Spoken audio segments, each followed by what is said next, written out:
Hello viewers and welcome to yet another Warhammer 40,000 Conquest video production. My name is Mitch de Grosselier and I am the Hive Tyrant. Today, I'm pleased to present the follow-up video for my having recently reached the milestone of amassing 1,000 subscribers on YouTube. I chose to celebrate the occasion by releasing the 6th installment of my Q&A giveaway series, in which the premise behind my latest contest was that anyone wanting to enter to win a copy of the upcoming Legions of Death Deluxe expansion simply had to ask a question of me or about me in the comments section of that video, and I then concluded that contest by picking one winner at random, drawn among all those who left comments.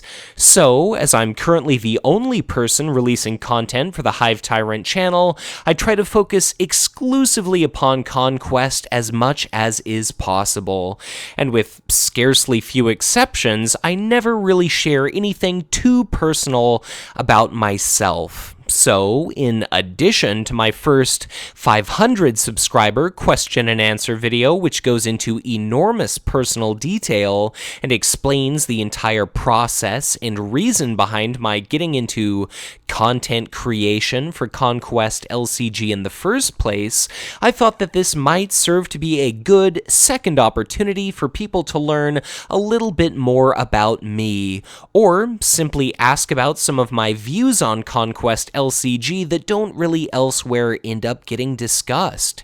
So, after a week's worth of collecting contest entries, I've gathered all the questions I received together, I've made a few notes for myself, and now I'll be proceeding to answer each and every one of those questions in the order in which I received them today. Whereas my 500 subs video was deeply personal and more than a little dark in places, I just want to provide a bit of an upfront disclaimer that things are quite a bit more innocent and rather Conquest LCG relevant this time around. So do keep in mind that if you're only interested in Conquest, then some of the questions I was presented with may not be for you.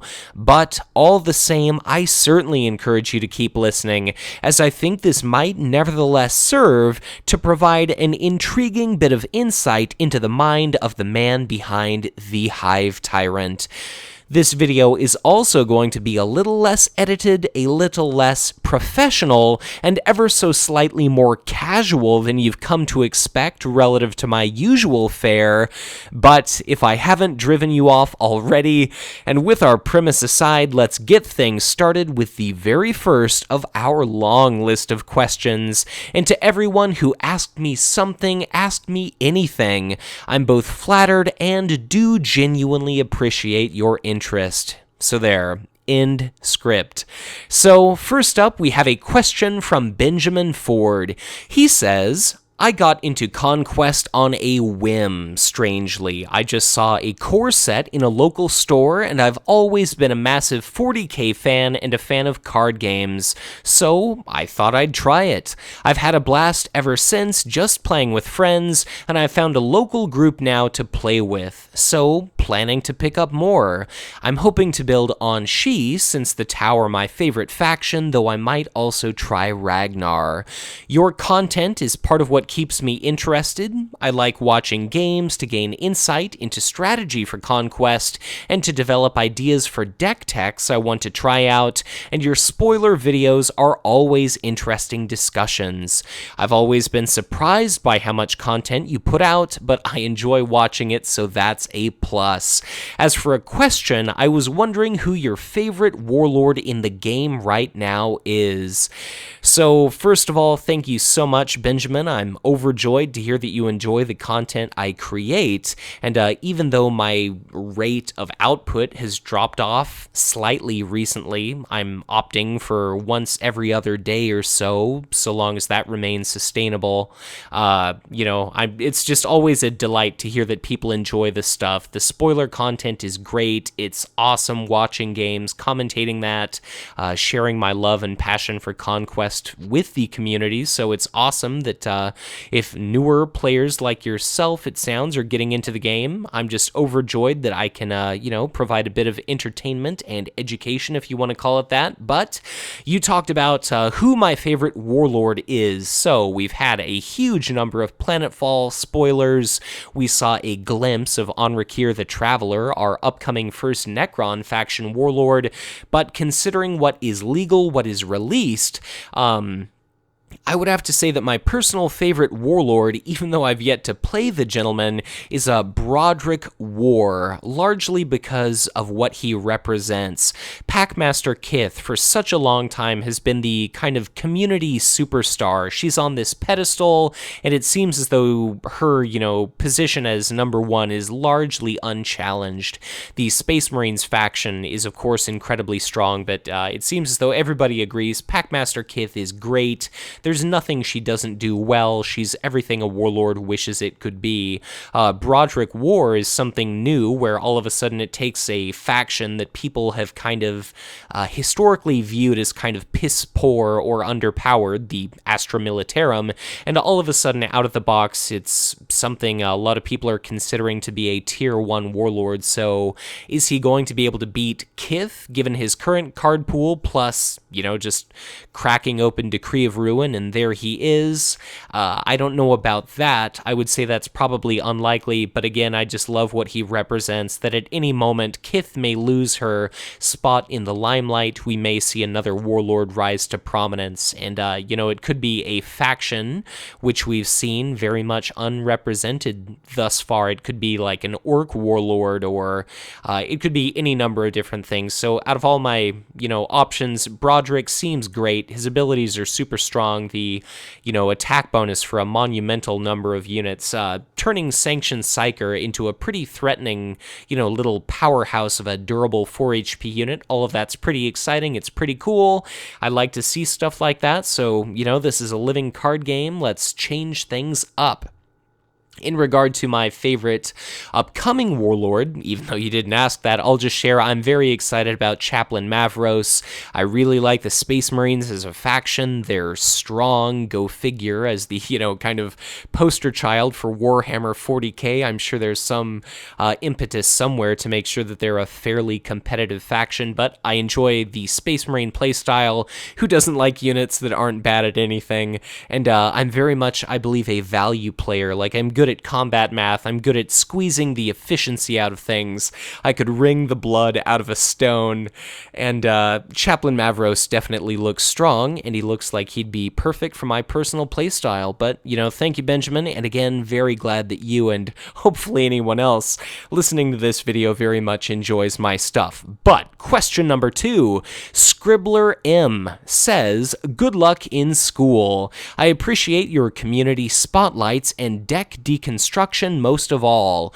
Question, do you think we might focus too much on competitive tournament play and not enough on playing for fun?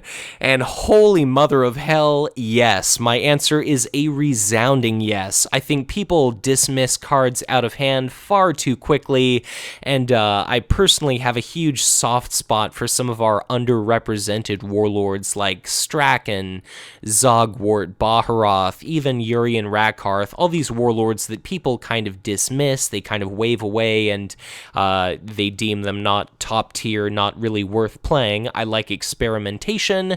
I love seeing the underrepresented cards, and frankly, probably the most appealing aspect of a living card game to me is that when new cards get released, all of a sudden these underplayed warlords, these undervalued or apparently bad cards, many of them end up becoming very good. I think part of the reason why there's so much drive for me to put out the proxy games that I commentate, where it's, testing out upcoming cards like Gene Stealer, Harvester, Taliesin Farinal, even Archon Selene Morn, all those different upcoming cards. A lot of it just introduces exciting new possibilities, and even though it doesn't provide a perfect glimpse of how a warlord is going to play, like we don't know the entire card pool between now and when Subject Omega comes out, viewing cards in a little bit of a void or in isolation, like testing Archon Selene Morn.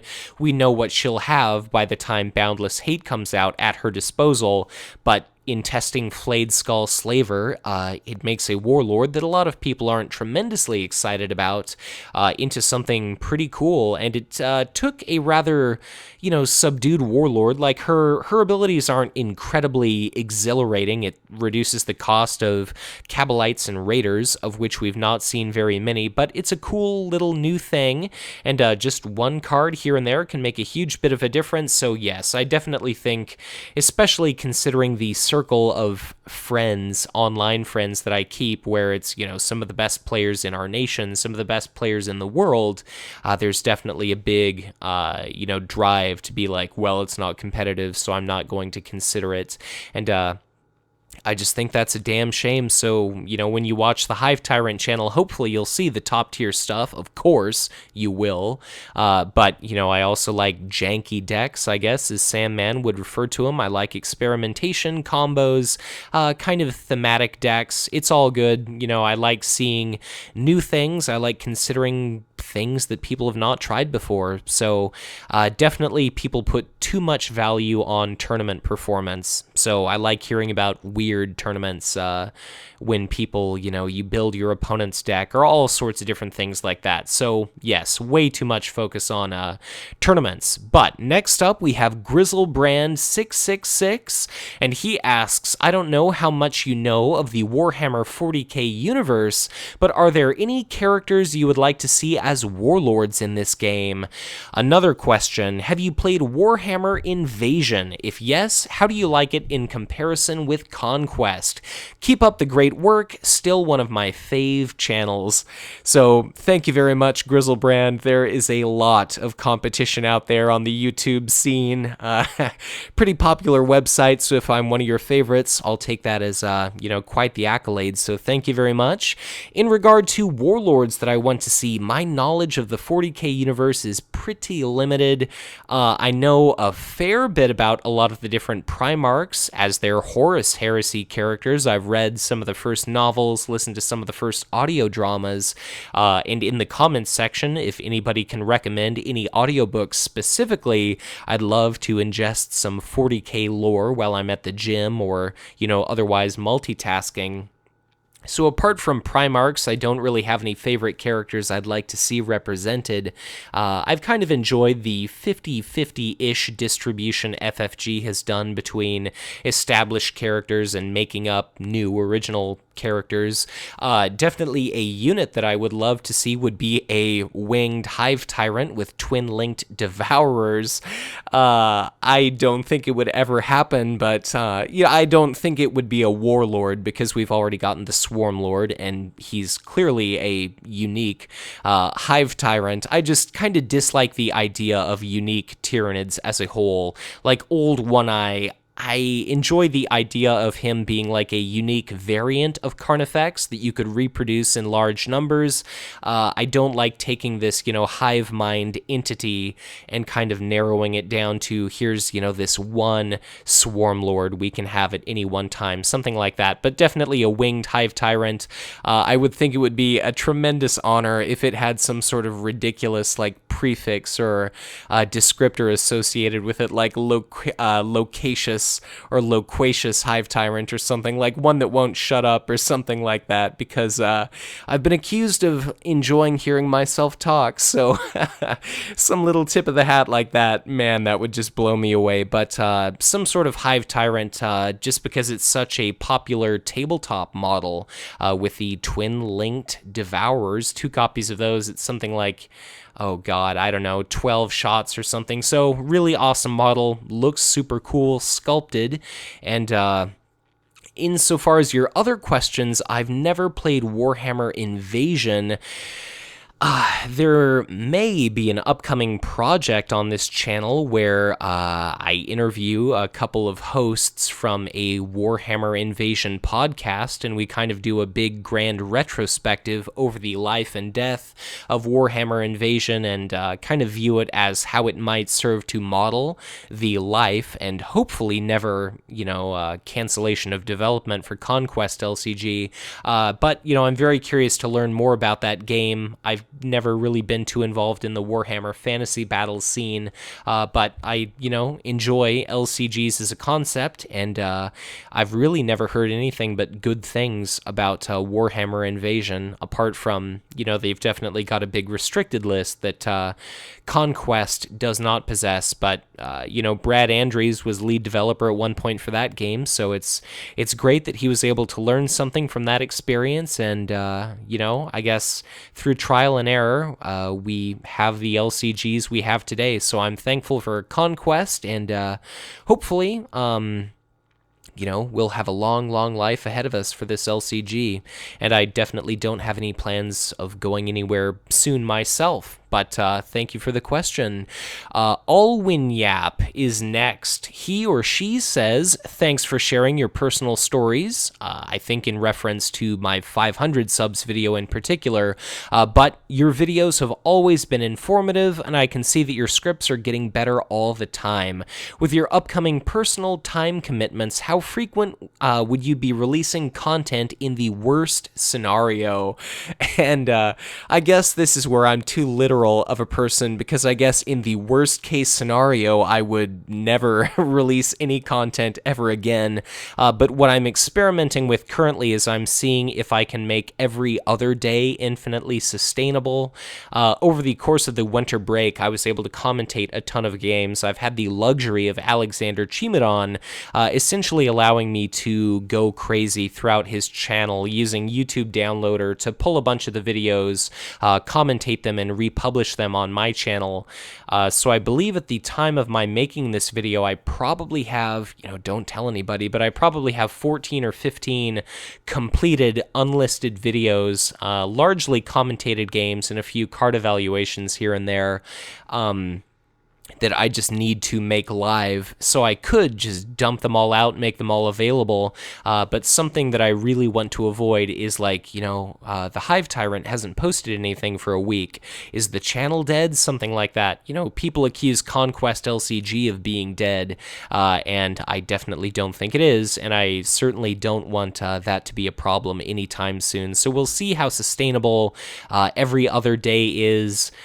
So long as I have footage, like if people send in games, that makes it very easy to, watch a video, commentate it, even if it's a 20-minute game or something, and it takes me 50 minutes to commentate the thing start to finish, because if I screw up early in my commentary, I'll just kind of scrap the video and start over. Even if I'm 10 or sometimes 20 minutes into a game, I just get frustrated and start from the beginning. So, I've recently had a few people pop up that are willing to send in live action tabletop footage. For instance, the Tactical Squad podcast, they work with 401 Games. I believe that's located in Ontario, Toronto specifically. So if a gaming store is willing to, hook me up with games, they've sent in 3 featuring good friend of mine, John Gobet. Christopher Dale Bates has sent me a few games straight from the heart of FFG itself in Roseville, Minnesota, in their event center. So I'm excited about that. Alexander Chimadon, I'm not sure if he's played Conquest in a little while, but if he records games, he'll probably send them my way so that he can commentate them in, just for his own channel, and then I can do the English commentary on mine. Pagemon Kamai is also a great source of videos. If you too want to join the super cool crew of kids that send the Hive Tyrant videos, just get in touch with me. I'd be happy to receive Octagon footage as well. I use Camtasia Studio to record my desktop. If you want to send in your games, that's awesome. I mentioned before, I love weird combos, experimental decks, underrepresented warlords, and of course, everybody's always interested in seeing the new hotness, whether it's proxied stuff, whether it's just our latest war pack, or deluxe expansion. I'm definitely on the lookout for videos, so, hopefully that answers all your questions. Thanks for your comment. But next we have TD Nordine, and he says, "Thank you for all you do for the Conquest community, Mitch, and it was a pleasure to meet you at Worlds." And indeed it was. It was awesome to get an opportunity to chat with you, shake your hand. My question for you is this. When you do a commentary of a live play game sent to you, do you watch through multiple times before recording, taking notes, or are you able to do commentary on the fly?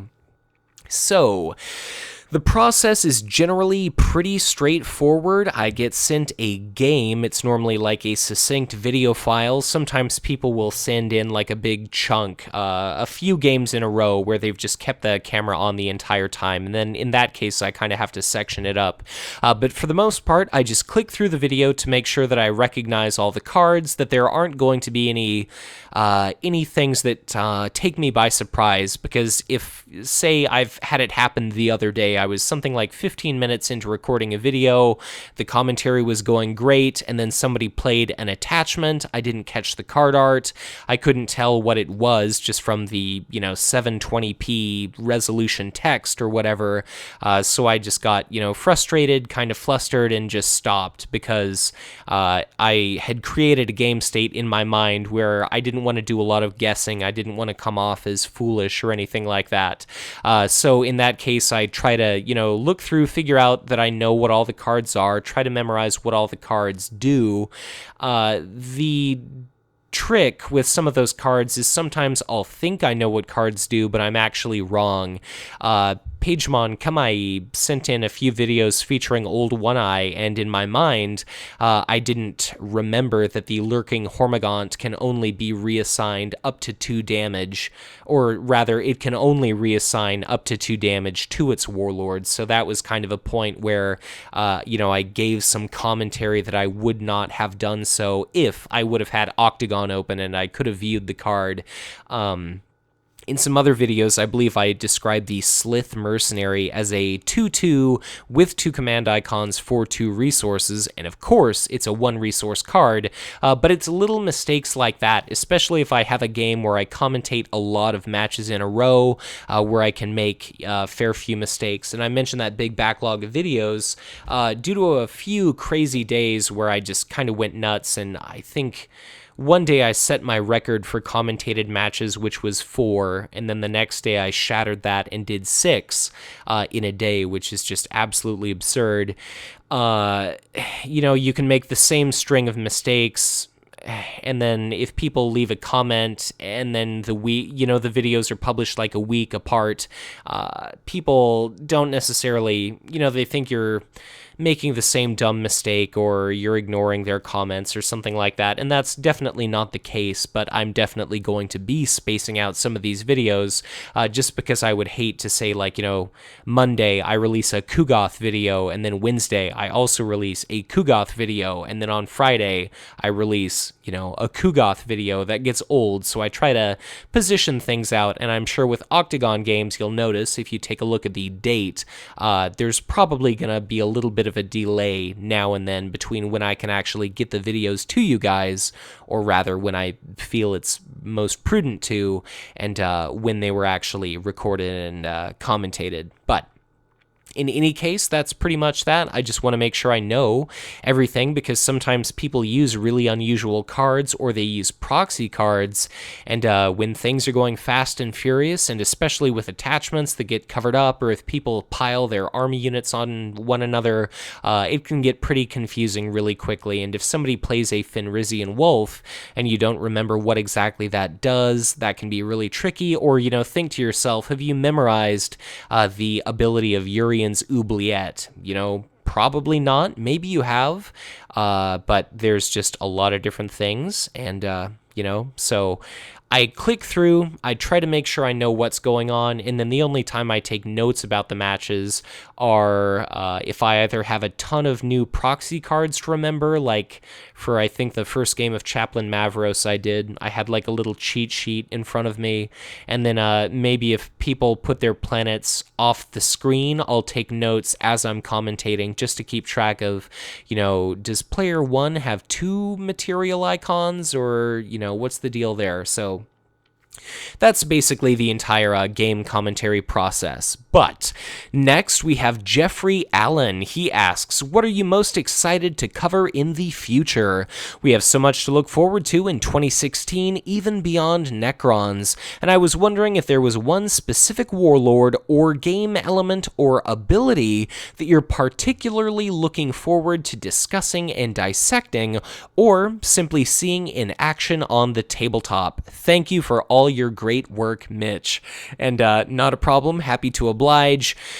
So, what am I most excited about? I could give the lame answer and just say change. I like variety, I like diversity. I think in the upcoming Planetfall cycle cards, what we've seen spoiled, everything seems new again. All these existing archetypes, all these old cards, current warlords, whether they be tier 1, tier, Urian tier, whatever, there's going to be new compelling reasons to consider each and everything, and our warlords that are coming up. For instance, Archon Selene Morn, a little bit underwhelming in regard to her abilities, as I pointed out before, and a lot of people have a pretty pessimistic mindset in regard to Barzul the Hatebound. Like, they think he's really going to struggle, but now and then we see really interesting cards released.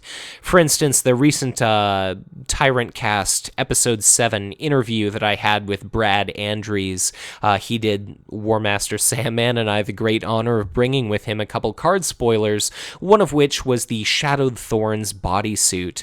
So Archon Selene Morn, all of a sudden, she's focused on Kabalites. She doesn't do the Kith thing, the economy game. She doesn't do the Torture Specialist Urian Rakarth game, but she takes these really fragile units, and with cards like the Shadowed Thorns bodysuit, all of a sudden it's like this indomitable style effect that is entirely unique to her. So it's seeing the Dark Eldar faction in an entirely new light, which is just absolutely cool. And then alternatively, we see cards like the Deathly Web Shrine, which all of a sudden Baharoth looks like a badass again. When a unit moves from planet to planet, you exhaust some guy. I've even heard people speculating about using that in Eldorath, where you play mobile units. You use Wild Rider Squadron, so your Warlord exhausts units, Mind War exhausts units, Deathly Web Shrine exhausts units, and I think credit goes to John Gobet there for, just tossing out that pretty cool deck idea, but, that seems awesome. I'm naturally a very pessimistic, a very cynical person, but I can't help but be filled with such uncharacteristic optimism about this game. I know I've spoken to death on this topic, but the Frontline Ardboys, it's an orc warrior that is perfect in Colonel Strachan, but it does next to nothing for Broderick War.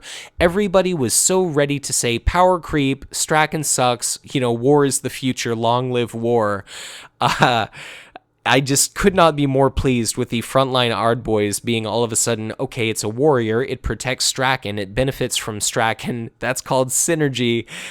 He just seems like a fantastic unit and just instills me with positivity and just delight. As I'm sure you can hear the childish glee leaking through in my voice. I said it before, best part of living card games is it's alive, things change, they're in a state of flux and dynamism, and it's just absolutely kickin' rad. And going off of my notes here, I'm very interested to see what'll make Barzul the Hatebound not garbage. So glad you're enjoying the channel, Jeffrey, and thank you for the question. But next up, we hear from Matthew Derbyshire. He says, why did you swap from Lord of the Rings LCG to Warhammer Conquest? And will we ever see more games that you play on Octagon or IRL? Love the content. Thanks for making it. You are welcome. So, this is an incredibly long story, to the point where in my 500 subscriber celebration or 500 subscriber Q&A video, I'll provide a link in the comments or video description, I go through that entire story, and it takes probably 45 minutes to an hour. It's kind of a long, slightly depressing, slightly harrowing tale. But speaking really briefly, succinctly, the minutes-long answer as opposed to practically an hour-long answer. I've always wanted a Warhammer 40k LCG. I used to be on a podcast for Lord of the Rings, as you probably know, called Cardboard of the Rings, and there's an episode, I have no idea which one it is, but I say if I could have anything, like maybe it was my end of the year, like, what do I hope for in the new year or something like that, but it was a 40k LCG. When I stopped doing Lord of the Rings content, the reason why I picked up the 40k LCG is, I guess, first of all, I almost didn't because the entire Warlord cycle had been released. I felt like I'd missed the boat. I was too late to the game. But I felt like I could come in, I could learn it, I could maybe make a little bit of an impact just in regard to providing some new users, content, like very beginner-friendly stuff as I was in the process of learning the game, and, that's really it. I've always loved strategy games, and it was really that element that really drove this home for me. I gave it a few tries after initially dismissing it. I was one of those players that, heard that the Tyranids were not going to be included in the game, so I just figured, well, if they're never going to have my favorite tabletop faction, maybe this isn't the game for me. But eventually I gave it a try thanks to Brandon of Cardboard of the Rings, thanks to Sean of Cardboard of the Rings, and Steve of the now dormant Actions at One podcast, I believe it was called, for 40k LCG. I just absolutely had a blast. I've always loved Final Fantasy Tactics. I've loved Advance Wars, StarCraft, all that stuff. So it's incredible, strategic depth, so many opportunities for you to make mistakes, so many opportunities to make good choices, and there's enough diversity that it keeps me coming back. So that's kind of the long and short of it, and then all the, depressing personal detail I'll let you guys enjoy in the other video. But the Joe is next, and he asks, "Hi, I've been trying to find bigger planet cards that I saw in a video somewhere. Do you know where to get them? Were they just a tournament deal? Greetings." So I can only imagine that either viewing Fantasy Flight Games live stream or the subsequent videos, like the published videos that are hosted on the Traxxas Sector Warcasts YouTube channel, it must have been the World Championship event that he was seeing, their live coverage of that event. The people that placed top 8, I want to say 112 entrants participated. The top 8 got these tarot card-sized planet cards with extended artwork. Absolutely beautiful, just gorgeous cards. It was awesome seeing them in person while I was at the event center that weekend, and my understanding is that they're completely exclusive to those top 8. So hopefully at some point, FFG releases some sort of promotional material, or ideally, purchasable mass-produced swag for this game, like those faction-specific tokens or big size planet cards. Or just today we actually saw for Android Netrunner, they did the World Championship, like first and second place person's decks or something like that, special extended art cards. I would absolutely love to see that for Conquest. So best of luck to you getting one of those top 8 packs of tarot-sized cards. If I were one of those players, I'd probably be pretty reticent to part with such a thing, but who knows? In any case, next we have a question from Jacob Wallace. He says, "It's great to see a channel dedicated to Warhammer Conquest. I would just like to see your analysis of each expansion using real cards instead of just images of them, like, the slides that I use, since I find it more engaging, and I think a lot of other people will too." So, in response to your statement, I live in an apartment with very shitty lighting, I don't have an HD camera, and quite frankly, I prefer doing the videos the way that I do them because I can script this entire thing. Like when I did the Great Devourer Deluxe expansion, granted, it probably took upwards of 50 hours to produce the video start to finish, and that may be a little, erring on the side of underestimating how much time it took, but it helps ever so slightly with my anxiety, and I feel like it's something I have that is special to this channel. Like, I can essentially think of everything if I script a video, and I can't really read a script. I don't have a teleprompter, so I can't, get in front of a camera, hold up the cards, and be like, next up, we've got this, and you can do this and that. I could definitely kind of riff off of things, but again, I've just gotten so in the habit of doing the script writing thing, I don't really have, a person to do card evaluation videos with. In the Tyrant cast, the podcast content, we do, card evaluations or whatever, but I kind of use that as an opportunity where I'm facilitating the discussion of other people so that I can kind of say my extraordinarily elaborate and detailed piece in a different video where I can, massage and manipulate the phrasing to be whatever I exactly want it to be, and then I can just kind of throw in bits here and there, fill in blanks, and let other people do their kind of casual piece. When I did card evaluation videos for the Lord of the Rings LCG, it was just me going off of notes, kind of riffing with someone else. I think if it were a live thing, I wouldn't really even have notes to go off of unless I, had to edit every between cards just to make sure that I mention everything. It sounds cool in theory, but I don't really know how engaging it would be to see me looking at a camera and holding up a card or just kind of talking into a camera. Maybe it would be interesting. I could see how it would be slightly interesting if I were to say, sit at my computer, look into a camera, glance down to see notes, and then you guys could see my lovely face and my over-the-top animatedness when I'm, gesticulating with my hands and whatnot.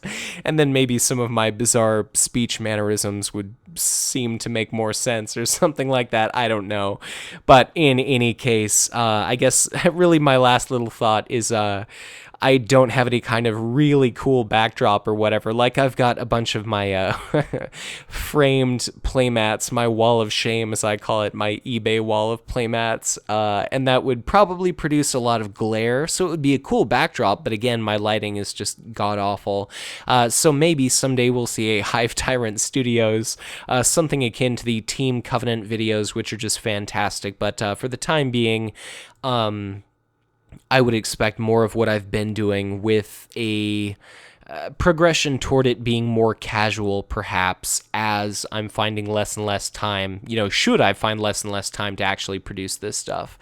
But up next, Mike Knapp asks, what is your favorite warlord? And I'll just say, as I did before, Broderick War, not so much because of his playstyle, although I do find it compelling and interesting, but largely just because of what it represents. It takes some of the spotlight off of Kith. It gives somebody else an opportunity to look like a bit of a badass. And yeah, I mean, he seems great. Preemptive Barrage is a hell of an event. Cadian Mortar Squad is pretty kickin' rad with the Goth Big Choppa to give it +2 attack and Armor Bane, and it readies itself. And with Broderick, if it's at a green planet, it's going to be attacking for 4. Captain Marcus has units leave play. It readies. Lots of crazy stuff. And as we see the huge Chain Choppa, where it can be potentially attacking for 5 or 6 with War, just seems absolutely nuts. But I definitely enjoy playing the Space Marines, and I'm a bit embarrassed to admit it, but the one and only time I've played the Tyranids, a video which you can actually find on my channel in which I play the Swarm Lord against Alexander Preston Bosch, the gentleman responsible for the animations at the beginning of this and every video, if you're watching the video version of this. We played against him, and it was a hell of a game. It's a lot of fun. The Tyranids still need a few tools, but it's an awesome faction. I'm very happy with how they turned out, and yeah, so I guess I would go with War for what he represents, and probably Space Marines in regard to what I'm actually comfortable and slightly experienced with playing. Next, Raymond Dickinson says, "Thanks for the great videos, Mitch. As a relative noob to deck building, your videos are an invaluable source of info.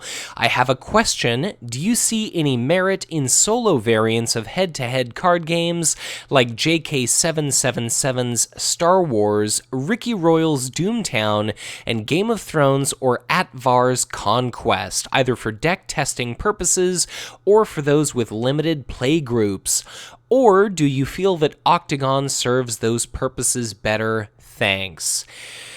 So, in regard to solo variants, I think that the unpredictable nature of a lot of competitive games are going to be extremely difficult to replicate if you're just playing against yourself. Like, I'm not familiar with the solo variant of Star Wars or the solo variant of Conquest, but in imagining a game where I may have to predict, how many shield cards my opponent has, if they have a drop pod assault, if they're bluffing, like it's a Dark Eldar player that has 4 resources, do I actually believe that they have a Clavex War Leader in their hand? Things like that.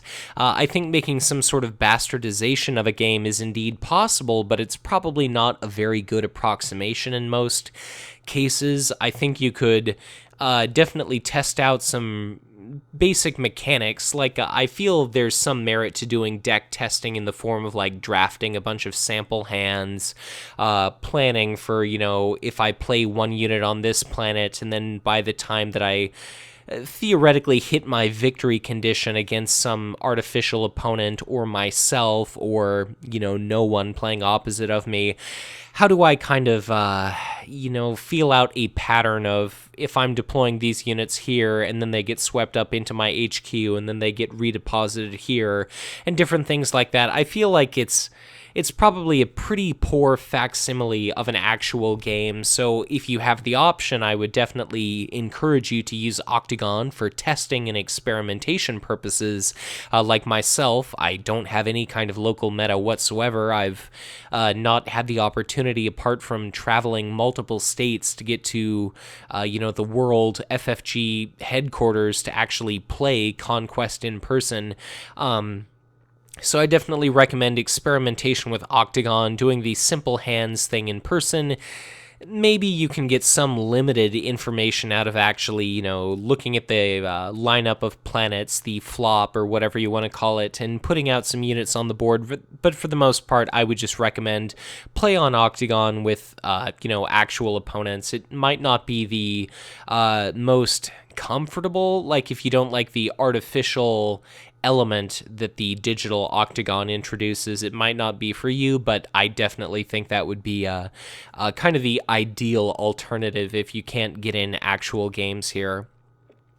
But up next, we have Kevin Sayers, and he asks, did you or do you also play 40K the tabletop game? So, back in the day, I definitely did collect the Tyranids. I believe the most recent codex at the time when I first started was the 5th edition. I'd managed to collect, assemble, and paint an approximately 1,000 point army. I was probably just a couple points shy.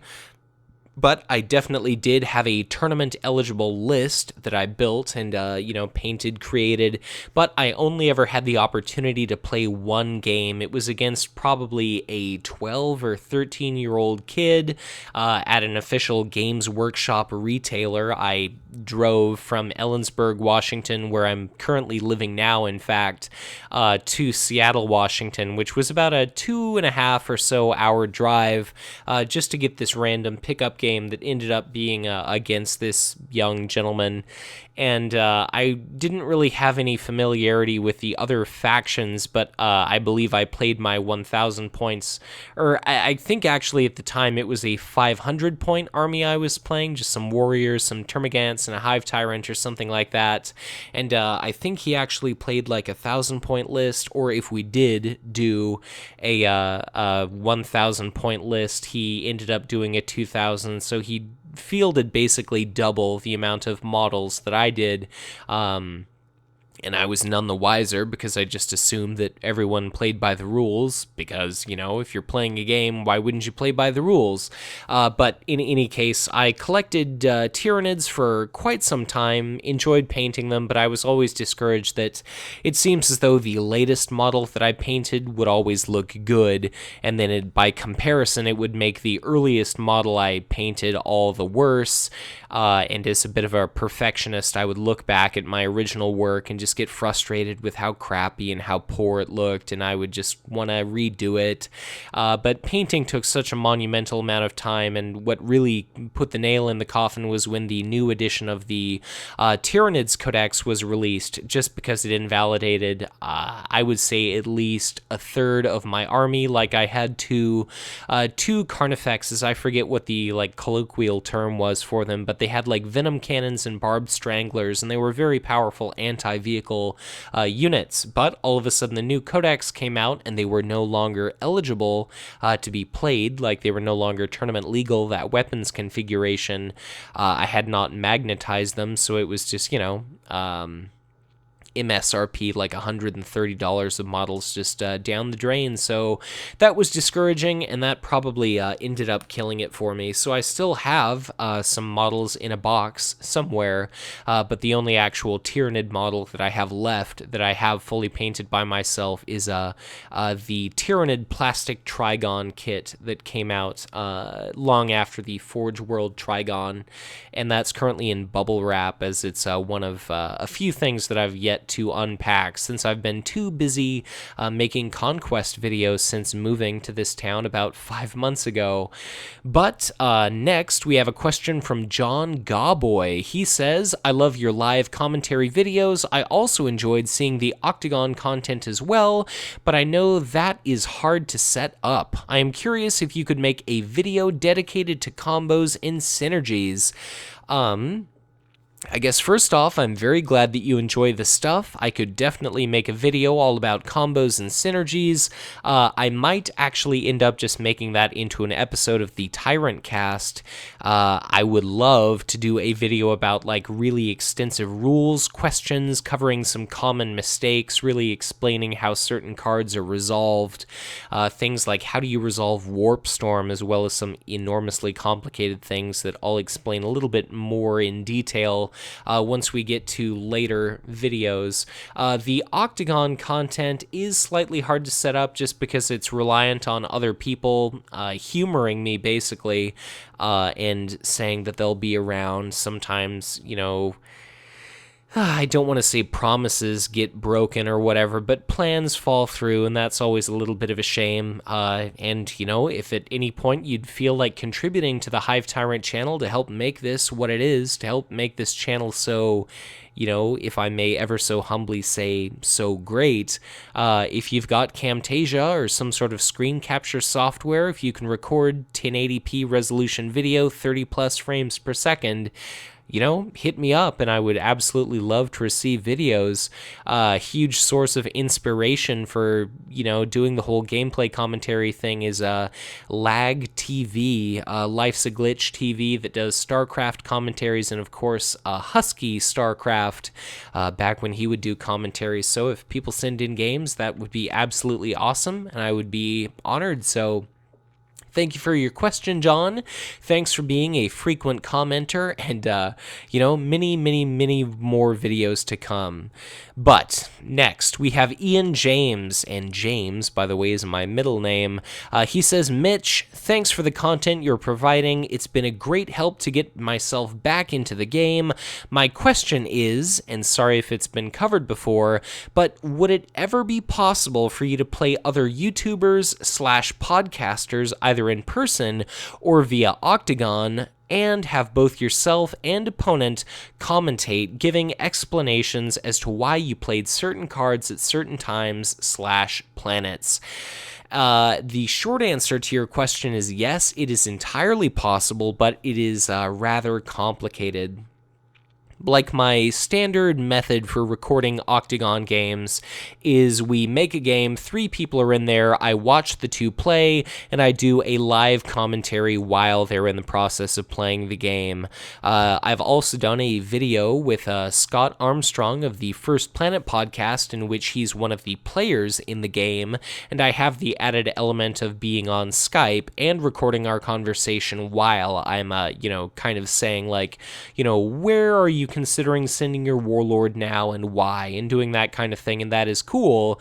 The only complicating factor with that is I use a Molto call recorder, and it is a piece of garbage, and if we're 40 minutes into a video and then finish, and then I realize that 34 minutes in, my audio just stopped recording because that program is a piece of trash, then that really sucks, and it's a bit of a waste of time for everybody involved. So that really stinks. And if anybody could recommend a better call recorder program than a Molto, I would definitely appreciate it, because it could result in all kinds of cool content, and I definitely need to look to be reinvesting some of the funds I'm receiving on the Patreon into some more useful software. And of course, if at any point you'd like to donate or make a contribution yourself, patreon.com/the Hive Tyrant, $1 a month or something like that. If 10 people do it, that makes a big considerable difference. And hell, if all 1,000 something of my subscribers donated $1 a month, that would result in some ridiculously more awesome content. So definitely consider it. I mean, it's a feather in my cap. It really brings a smile to my face and means a lot that people enjoy the content enough to buy me the equivalent of a cup of coffee once a month or something like that. So to all my patrons out there, thank you so much. But in any case, what is easy is me watching a couple of people playing a game and doing my live commentary. I edit it all together in post, and then it's done. What is harder is when I play a game myself, because I have to play the game, generally on Skype with an opponent, then I finish it, then I have to watch it and do the live commentary thing with this pre-recorded game, so it basically takes twice as long. What would be harder still would be if I were to play against another, YouTube or podcast personality, if you want to call them that. So we play a game, we're each recording so that we can see our own hands, our own perspective of the game, and then we could either do separate commentary, like on our own, or we could get together and do a group commentary. If we do the group commentary thing, then I have to record on my, I have to rely on that shitty call recorder, the Molto program. Or if we do it separately, then we each have to sit there and commentate and, do it. And then either one or both of us have to edit those both together. I could do like a live stream or like a stream of consciousness thing where I just kind of record myself playing. Maybe I could even get on Twitch someday and just play some games with a few people and just kind of talk as I'm in the process of playing. Hopefully my opponent wouldn't be so much of an ass as to stream snipe me on, I think I would be lucky if I could get maybe 3 or 4 simultaneous views or something like that. But there's definitely a lot of ideas to experiment with. If you've made it this far into the video, leave a comment. What do you want to see from this channel? What is the future of the Hive Tyrant? I've not played an actual game of Conquest ever since Worlds 2016, and that was probably 2 or so months ago. So, I could definitely stand to play, and if I could easily produce content for the channel in doing so, I would definitely be interested. But share your thoughts in the comments. In any case, next we've got Joel Jamieson, and he says, question, how does tribal decks like Soldier influence the format healthily? Magic, the Gathering, keeps trying to make go wide a good strat, but is unsuccessful. So I think what this gentleman is asking is basically, in Magic the Gathering, they refer to traits, trait-based decks as like tribes. So you've got merfolk or legends or I guess in Warhammer we've got Black Templar, Cabalites, Raiders, things like that. I think it, in this game, affords players cool options to develop like sub-themes. We've certainly seen warlords that are based around a trait, like Ragnar has a lot to do with Space Wolves. Archon Selene Morn obviously keys off of Cabalites and Raiders, which is very cool, but I think we could definitely see sub-themes developed. Like we could see a Chaplain Mavros deck where he himself is a Black Templar, but maybe we'll see like Dark Angels or Ultramarines trait sub-themes to go with that deck. I think it just adds more interesting options, more variety. It helps give cards a sense of synergy and theme and belonging, like all the Space Wolves cards that kind of key off of one another and whatnot. It's just kind of neat little nuggets that you can include in decks. It's almost reminiscent of the pod-based deck building for Star Wars LCG in a way. It's not quite so restrictive, but it's kind of the same thing along those lines, where it's little groupings of cards that you might consider taking together. So, I think it introduces health, diversity, options to the game, so it's cool. I'm all for it, and I definitely love that we've started seeing specializations, although that's an entirely different, ball of wax there. But we have a question from Bastian Lewis, or Bastian Louis. He says, will you participate in the Black Crusade tournament? And for those not in the know, that's Warmaster Sam Mann's latest iteration of his Warhammer 40k Conquest Octagon Online Competitive League, formerly known as the WA, but Black Crusade is much easier to remember and much easier to spell when you're typing that into like a web address or something like that. It makes for a much friendlier URL. But in any case, yes, I'm going to be participating, and my opponents being willing to allow me to do so, I'll be recording my matches, I'll be commentating and publishing those matches, so you'll actually have the opportunity to see me play for once in my life. Hopefully I'm not too rusty, and I'll be very curious to see where I rank in regard to other players relative to the last league. I don't necessarily consider myself a strong Conquest player. I think that my ability to conceptualize things and consider variables and whatnot is very high, and I think I have incredible potential as a player based on my previous performance with other strategy games like Advance Wars, Summoner Wars, Final Fantasy Tactics, things like that. But obviously I lack the experience a lot of other players have, so for the third or fourth, whatever the former season was of the Octagon WA Online Competitive League, it was 55 or so entrants. Some of the best players in the world entered, and I ended up taking 6th place. I think luck definitely played a factor in that. Corvus, the eventual champion, ended up knocking me out of the league once I'd made cut, and we'd, broken down to single elimination. He did end up going on to win it, but that was the third time in my entire life that I'd played against Packmaster Kith, and he's like a 3-time tournament winner. In my opinion, one of the best players in the world, and he was able to quite handily beat me, but I don't feel like I was overwhelmed, even having only ever played maybe 20 or so games of Conquest at this point. I definitely don't think I'm a bad player, and I certainly notice more people when I'm commentating videos making mistakes or doing things I don't agree with. So I definitely pick up on a lot of personal growth, and I'm very curious to see how I'll do. There's something like 100 people entered this time in the Black Crusade League, so I'll just be very curious to see where I, where I place. This time around, I'm expecting to use a different warlord than Ragnar Blackmane, so I'll be curious to see how that goes. Hopefully, I don't embarrass myself too much, but, again, even if I go 0 wins, all losses, I don't think that necessarily means that I'm a bad player. I think the general skill level of some of the competitors is incredibly high, so let's see what comes of it. But next, we have Kalu, who is Pagemon Kamai, gentleman who sends me in quite a lot of videos from him and his partner Sheeran. He says, as always, keep up the good work, Mitch, and of course, keep up sending me the games, Pagemon. Thank you so much for doing that. He asks, question, favorite terrible card in Conquest? So, there are a few to choose from. I thought about picking the Vectored Viper Squad, which has mobile until it gets wounded. I think it's a 3/3 for the cost of 4. No War Gear attachments, but Wild Rider Squadron is basically just objectively better in almost any situation and circumstance.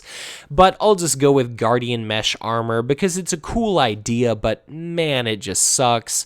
Guardian Mesh Armor is an Eldar faction attachment. It costs 1 resource, it costs 1 card, it's got 1 shield icon, which sucks. It's War Gear trait, which means you can't put it on vehicles, and it's got the armor trait. It reads, attach it to an Eldar faction army unit, so all of a sudden, it's not loyal itself, but it has to be on Eldar units alone. They generally don't have very high HP, and, what does this card do? Interrupt. When you use a shield card to prevent damage to attached unit, exhaust this attachment to double the number of shields on that card. So if you have a shield card, you have to use a shield card in addition to the card and resource you've already spent on this, piece of hot garbage here. It's going to double the shielding value, which isn't always going to be enough to save its life. If you throw away a 1 shield card, it works as 2 shield card. If you throw away a 2 shield card, it blocks 4, which admittedly is pretty cool. But generally, God, I don't know, Eldar decks maybe have 6 2 shield icon cards, something along those lines, so it's not super often that that'll happen. Normally, you can just route a unit or exhaust a unit. Guardian Mesh Armor itself has to exhaust, so you can only use this 1 time per phase. The coolest use for this effect might be in a Tau faction deck, because it's not loyal. Let's say you play a Warlock Destructor, you attach Guardian Mesh Armor on it, your opponent has Fireblade Kyvray. At that planet, you discard a Tau card as a shield, like your signature attachment. That has its value of 3, augmented up to 4, then it's doubled to block 8 damage. But, how often are you going to have to block a swing from a Black Legion Helldrake? How often do you maybe take 1 point of damage and your opponent throws out Klavex War Leader, or they use Archon's Terror, or Indescribable Fortress, or Indescribable Horror, or any number of other different things to get rid of it? Defensive effects as a whole are kind of slow. They don't really help you build tempo.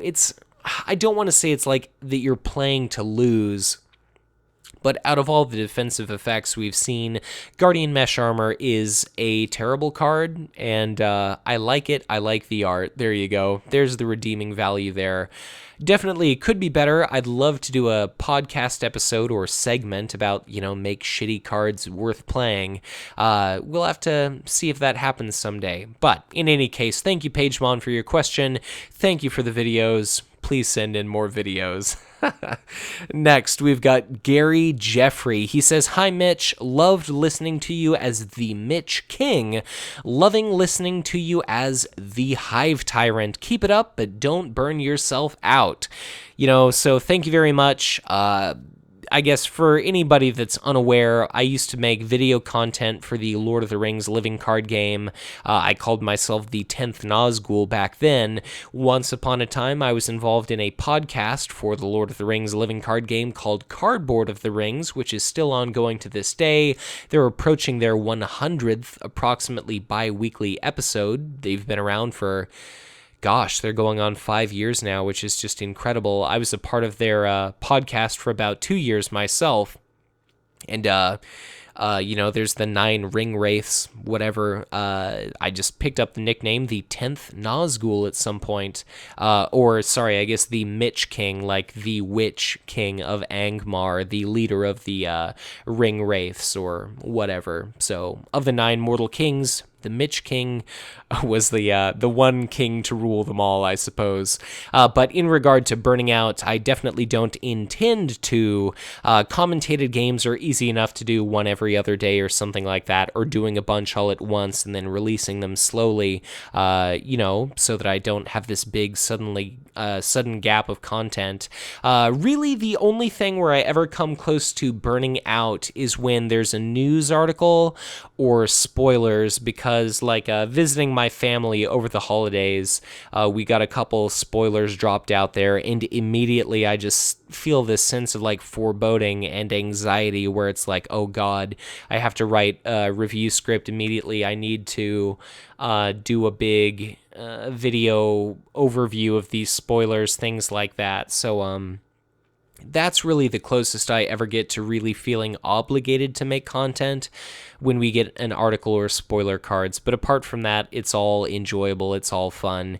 And again, if I just run out of time to do the exhaustive script writing thing, I would love to do first impressions videos, I guess, where they're unscripted, they're more off the cuff, kind of weird videos like this one. And there's, of course, my priority content is going to be the Tyrant cast. So at the very least, I'll have an opportunity once every couple weeks to check on the state of the game. But, that's probably an absolute worst case scenario where I'm only able to get around to making that podcast there. So we'll have to see how things end up getting formed, but I wouldn't worry about burnout happening anytime soon.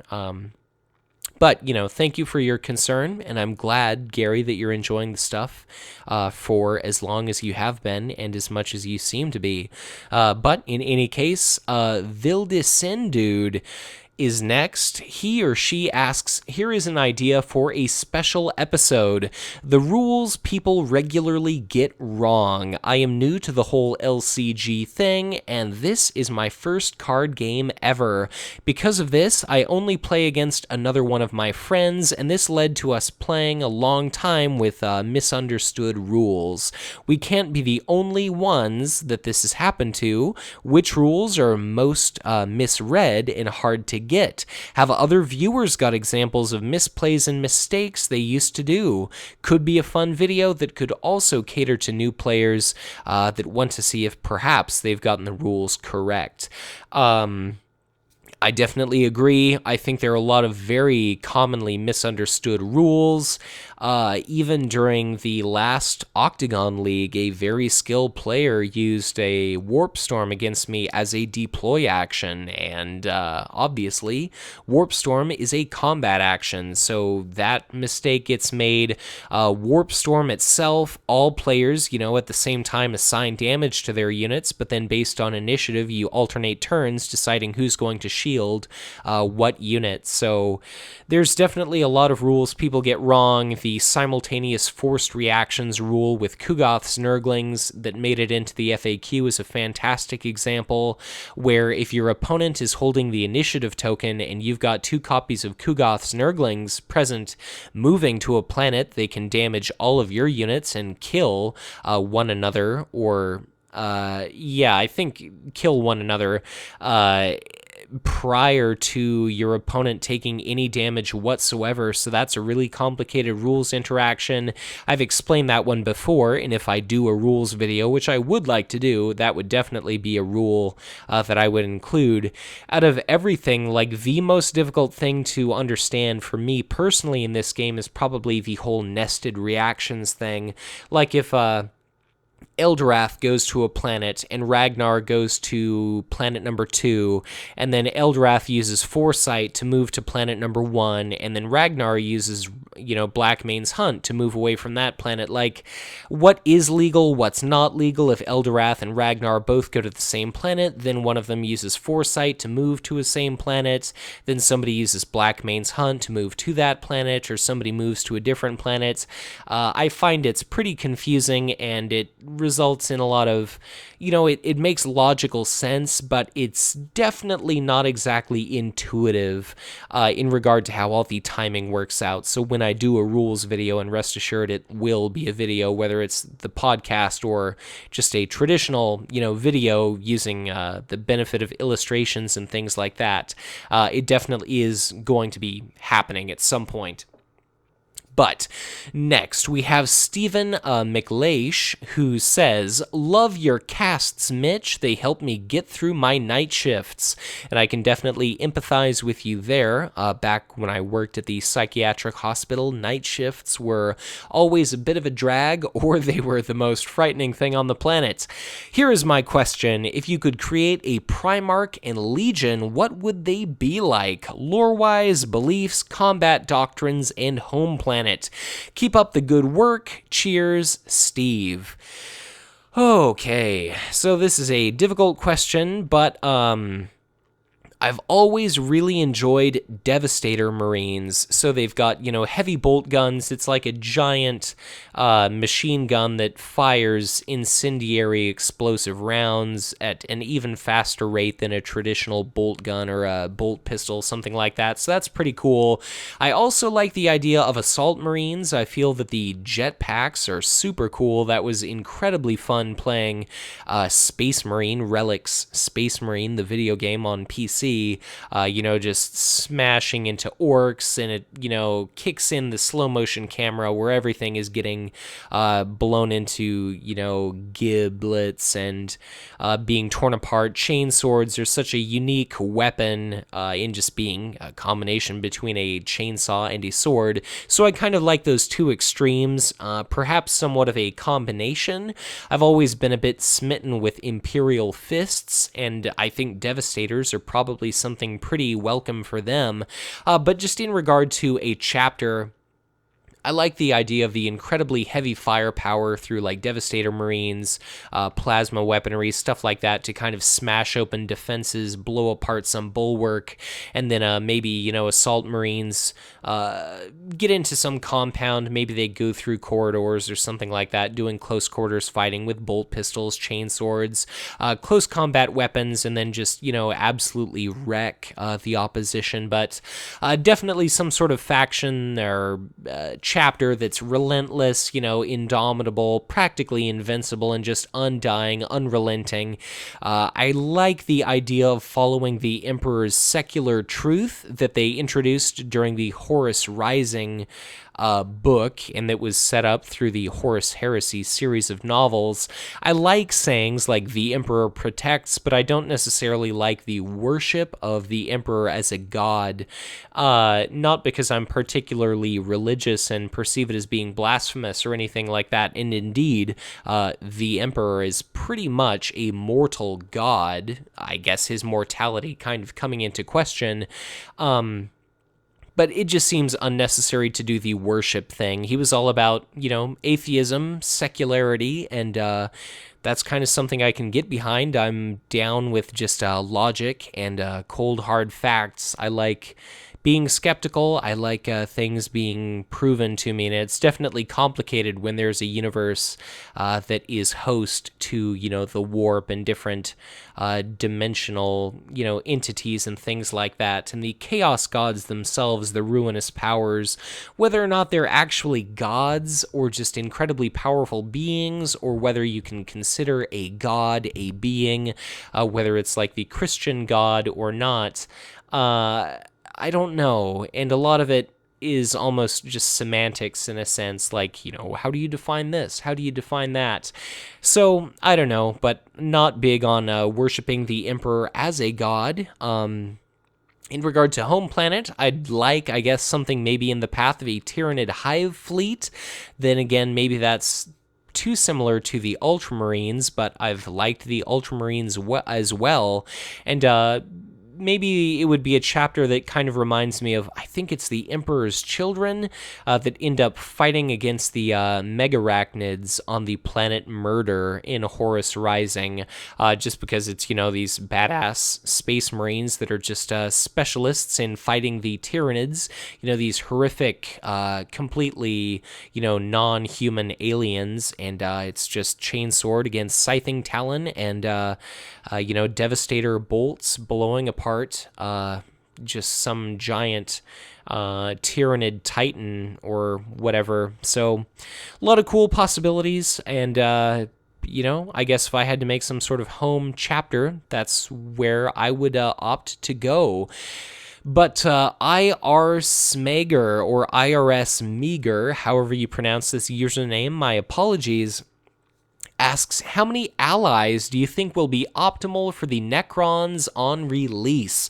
So, in a recent interview on the Hive Tyrant channel, Brad Andrews, our lead developer, said 2 to 3 factions is probably ideal, but in regard to actual number, I am not exactly sure. I think all of it is going to have to do with how many good Necron cards we see and how many synergistic effects there are going to be. Obviously, I'm sure you're quite aware of, there's so much speculation and conjecture to be done. Perhaps we could see something like half of the army units in your deck might be just allied. So if you've got, 28 units in a deck, maybe 14 of them are going to be composed of Blood Angels veterans and other options along those lines. I definitely look forward to doing like bluffing with the enslavement dial, especially if we've got some prominent Necron archetypes showing themselves.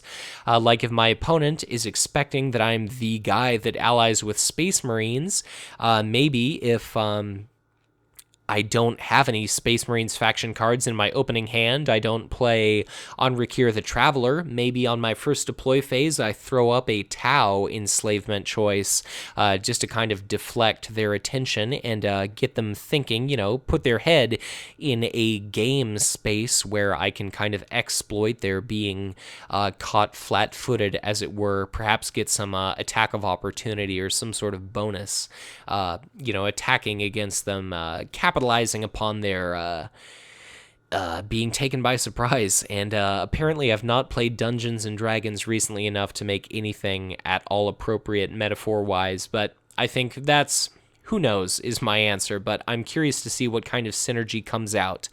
Angry Sand asks, what do you think of Commander Starblaze? Interesting question. Lots of potential for ridiculous combos, but not quite there yet, I believe is the general community consensus, and something that I can personally subscribe to. As a 2/6, he seems rather squishy, but Bond of Brotherhood, particularly at a decisive planet, is absolutely absurd. When he immediately turns into a 2/8, or God forbid a 2/10, that is just absolutely nuts. And the ability of that one event to just make all of your units so much more survivable if they're Tau faction, all of your Astra Militarum faction units so much more incredibly able to deal out enormous amounts of damage. It's just practically absurd. And for 2 resources, holy shit. You can just do ridiculous things along the lines of Starblaze's Outpost. Granted, it's 1 card in your deck, and that's kind of the downfall there, but hopefully it kind of shows a good example of what we can someday expect for Commander Starblaze, just because under ideal circumstances with Starblaze's Outpost, as I'm sure you've heard before, you attack with one of your units that happens to have the soldier trait, your opponent attacks, kills your soldier, you drop an Elysian Assault Team into play, you attack with that, it kills, an enemy, you use Starblaze's Outpost to swap it with the equivalently cost Borkon recruits. If there's an enemy warlord present, or your warlord present, that recruit swings for 4, maybe the enemy kills it, then you drop in your assault team again, and then that can attack for 2.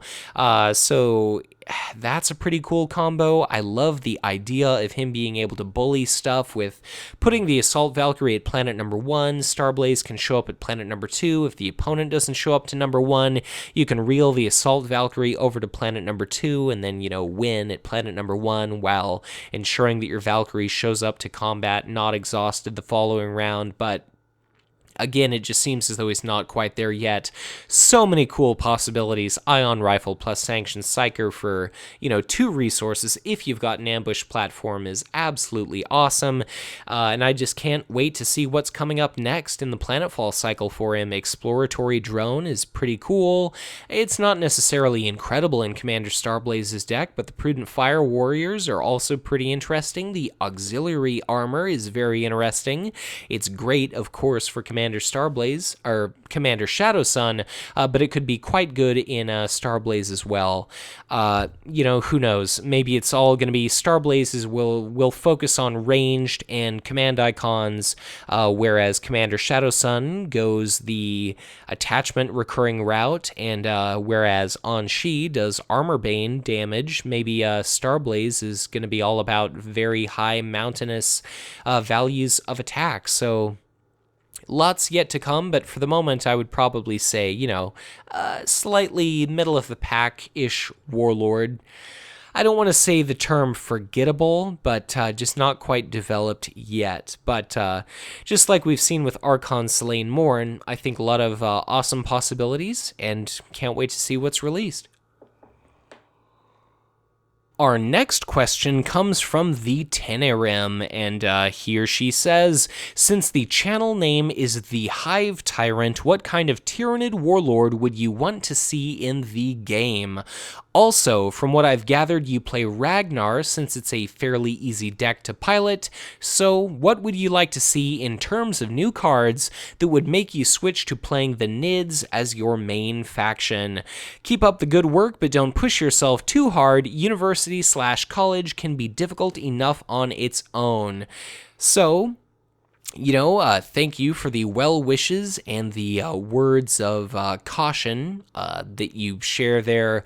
I'm not too terribly concerned about college being an issue. I've always done extraordinarily well academically. I've gotten fairly proficient at getting great outcome academically and grade-wise for not as much effort as a lot of other students put in. For instance, back when I used to play World of Warcraft for probably 5 hours a day, minimum, I was nevertheless the valedictorian, the #1 academic ranked student of my graduating class of 4,616 individuals. But, obviously attending university adds to the stress of trying to go to the gym, trying to just live a stress-free existence, just because all the deadlines, responsibilities with school can definitely suck, and just trying to keep putting out content can be a bit of a challenge, I would imagine, but we'll have to see how I ultimately do in regard to pacing. When it comes to actually convincing me to give Tyranids a try, I think the only reason that I don't play them more is just because I play this game so little. If I had played more than 20 matches, for instance, I'm sure that more than one of those would have been with the Swarm Lord, because I do really enjoy what he brings to the table in regard to options. I love Indescribable Horror. Clearly it's great.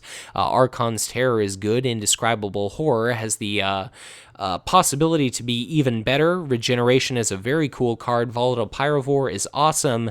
I just definitely think that our original Tyranids need some more tricks.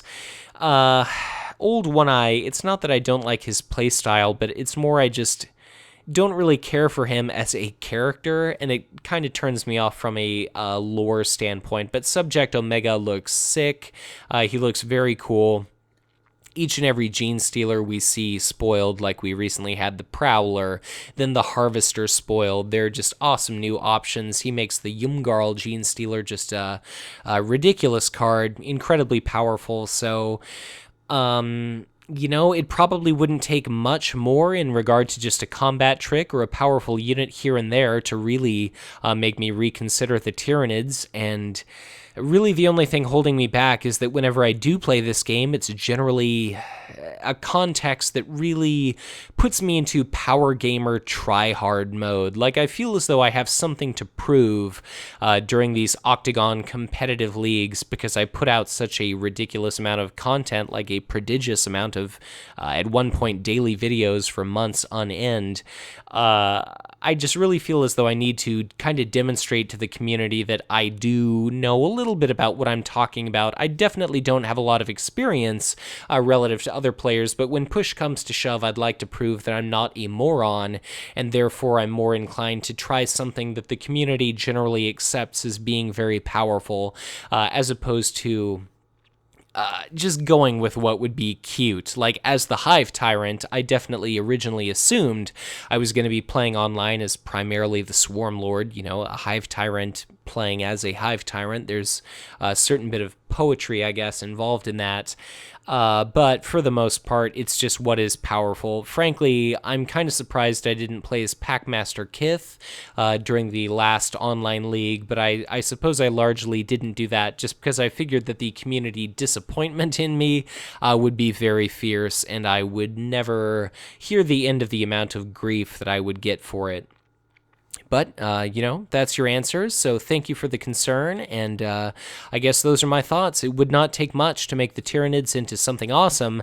I just definitely do think they need a little bit of something, and hopefully during the Planetfall cycle we'll see love for Swarm Lord and Old One Eye as opposed to just Subject Omega.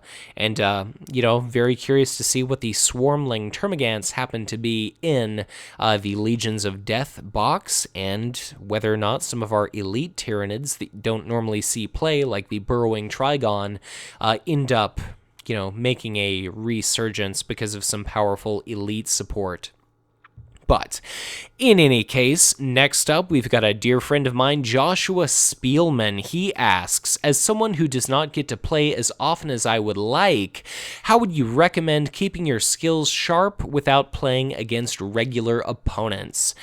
So, for wildly different reasons, I'm in the same boat as you. Mine is more volitional non-playing, whereas you've got to be a family man and lead a busy life. I would wholeheartedly recommend watching games, reading Card Game DB comments that people leave in the comments section. When I first made my card evaluation videos for the core set, the Warlord cycle, a lot of that material was drawn from the comments that players leave on the specific cards to let me know what combos and synergies are useful, looking up deck lists to just get an idea of what to expect in regard to what's popular among orcs. Are orcs playing made to fight? Can you memorize, like if I were to ask you right now, what does Smash and Bash do? Do you know exactly under what circumstance you can play that card? Do you know what it does? If your opponent can play stuff like that that's becoming popular in the meta to take you by surprise, that absolutely sucks. So know what tricks to look out for, watch games to get an idea of where you want to play your command units, how much how many units sitting at the first planet is a little bit overboard. Some awesome advice I've gotten is try to think for both players, where would be best for them to send their warlords. I've definitely gotten much more comfortable with that. There is a hell of a lot of different things going on at any given time. There are a ton of variables to consider during any one given game of Conquest, and the more you watch, the more you play, the more familiar you become with things, then it just becomes all the more easy. So yeah, I mentioned earlier in this video, more and more often I'm starting to see small flaws in people's play in these commentated games, or things that I disagree with. So just keep watching, just keep playing as much as you can, and really anything you can do is going to do you some good. So thank you for your question, Joshua, and take care, my good sir. But Destrio is next on the scene with question: has anyone run a Warhammer 40,000 Conquest tournament at a local gaming convention, and what are some tips to run one successfully? Thanks for your contribution to the Conquest community, Mitch. So, I do not have a local meta, and I've never been to a local gaming convention, unfortunately, but the one and only Conquest tournament I've gone to was Worlds 2015 at Roseville, Minnesota, in Fantasy Flight's Games official event center. But what I've witnessed at Worlds, what I've heard about from tournaments that friends have run, what I've heard about from listening to Magic the Gathering podcasts, if you're going to be running things, be prompt, be clear who's playing what are the rules, be respectful for your players, discourage bad manners, behavior. Make sure that you've got food and sustenance available, beverages, water for people to stay hydrated, stay well. Adequate bathrooms, clean restrooms are going to be especially important if you want to try to make an inviting environment, especially if you're going to be having female players. They don't quite have the same luxury that some of us alternatively equipped individuals do. Like if you have to sit on a toilet seat, it definitely helps having a clean environment in which to do so. But have a judge, maybe have a couple judges, make sure that the players understand that even if they disagree with a judge, that individual's ruling is going to be final, and then, try to fill your attendance as much as is possible with players that are willing to not be asshats, players that are, respectful toward one another, understanding of errors, different things like that. So try to surround yourself with a nice positive environment, and hopefully you'll experience nothing but success. And then in regard to luring in players, maybe do prize support, maybe do something unconventional, like if player turnout is low or people feel like the meta is stale, if we happen to have like another kind of pause in regard to the release of content, do something unconventional, like disallow Packmaster Kith or something for the tournament, or if you know the players really well, maybe players all bring a warlord that they've never really tried out before, so a lot of different options. But just try to keep it fresh, try to keep it exciting, keep it fair, keep it interesting, and keep it a positive environment in which players feel welcome and accommodated. But next, we've got Kevin Conrad, who says, great channel to listen to. Thanks for all your time and work, Mitch. Which 40k army do you like the most and why? I know you mentioned more often that you were not playing Conquest that often. Do you regret this, or is commentating as good as playing for you? So, couple questions here. I like the Tyranids the most. Out of all the tabletop 40k armies, I think they've got the most kind of diverse swath of models. I think Space Marines and other factions look cool, like the Eldar have awesome looking vehicles in a lot of cases, pretty unique. The Dark Eldar, I love their, Ravagers and their kind of skiffs and their different raiders and things like that. Everybody's got their own cool aesthetic, but a lot of the big Space Marine and Astra Militarum vehicles are kind of blocky, kind of large and unwieldy. And despite the, I don't know if they're called like spindle-mounted weapons or whatever they happen to be, kind of the unique aspects of a lot of these Space Marine tanks, like the Predator kind of has some unique weapons on it, but they're just not as cool as the big hulking Tyranid monsters. Certainly, I think when you've got like a prodigious level of painting skill, you can make Space Marines and things like that look absolutely beautiful, but it just seems like unless it's really, really, really well done, I just kind of prefer models that are more kind of visually interesting.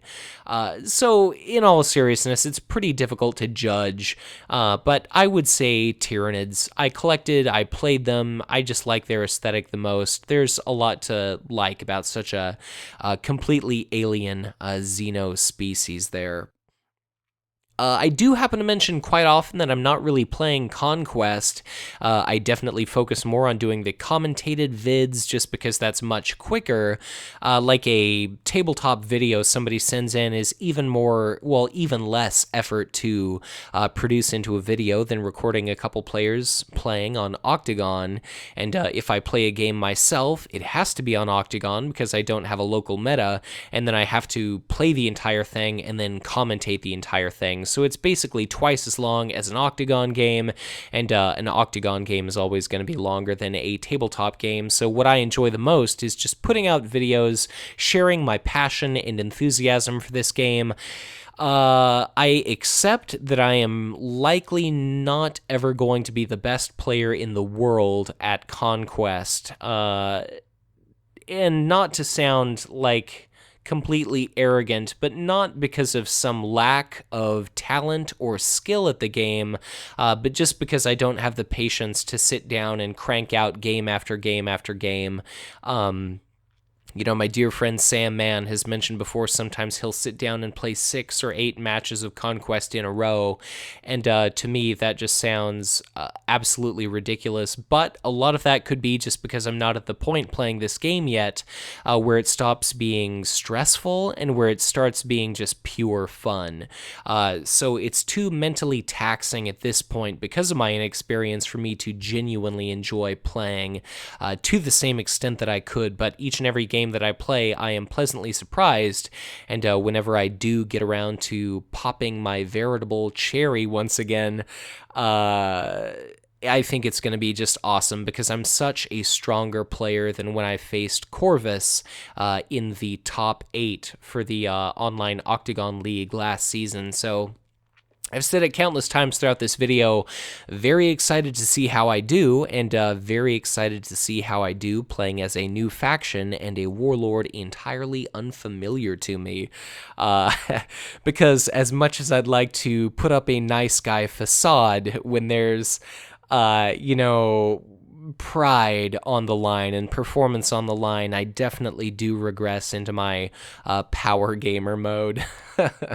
But thank you for your comment. And next we have Daniel Merrick. He says, thanks for all your hard work.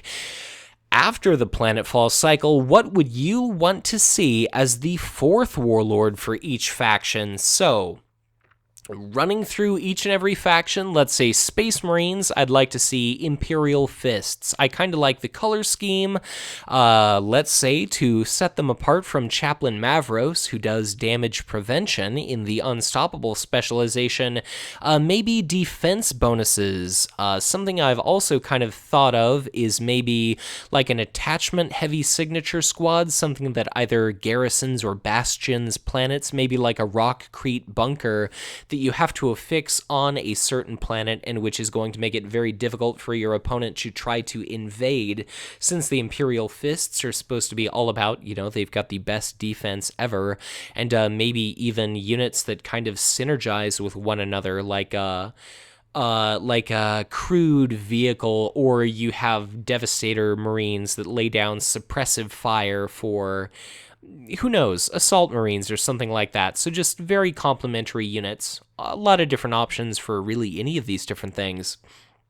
For the Astra Militarum faction, would love to see a tank commander. You definitely have to separate it from Gorzod because he can take Space Marine vehicles, he can use Orc vehicles and AM vehicles. Perhaps as a tank commander, you'd have something like a big cost reduction thing for elites. Maybe the signature support, who knows, reduces cost by like 3 or something insane, or what feels insane.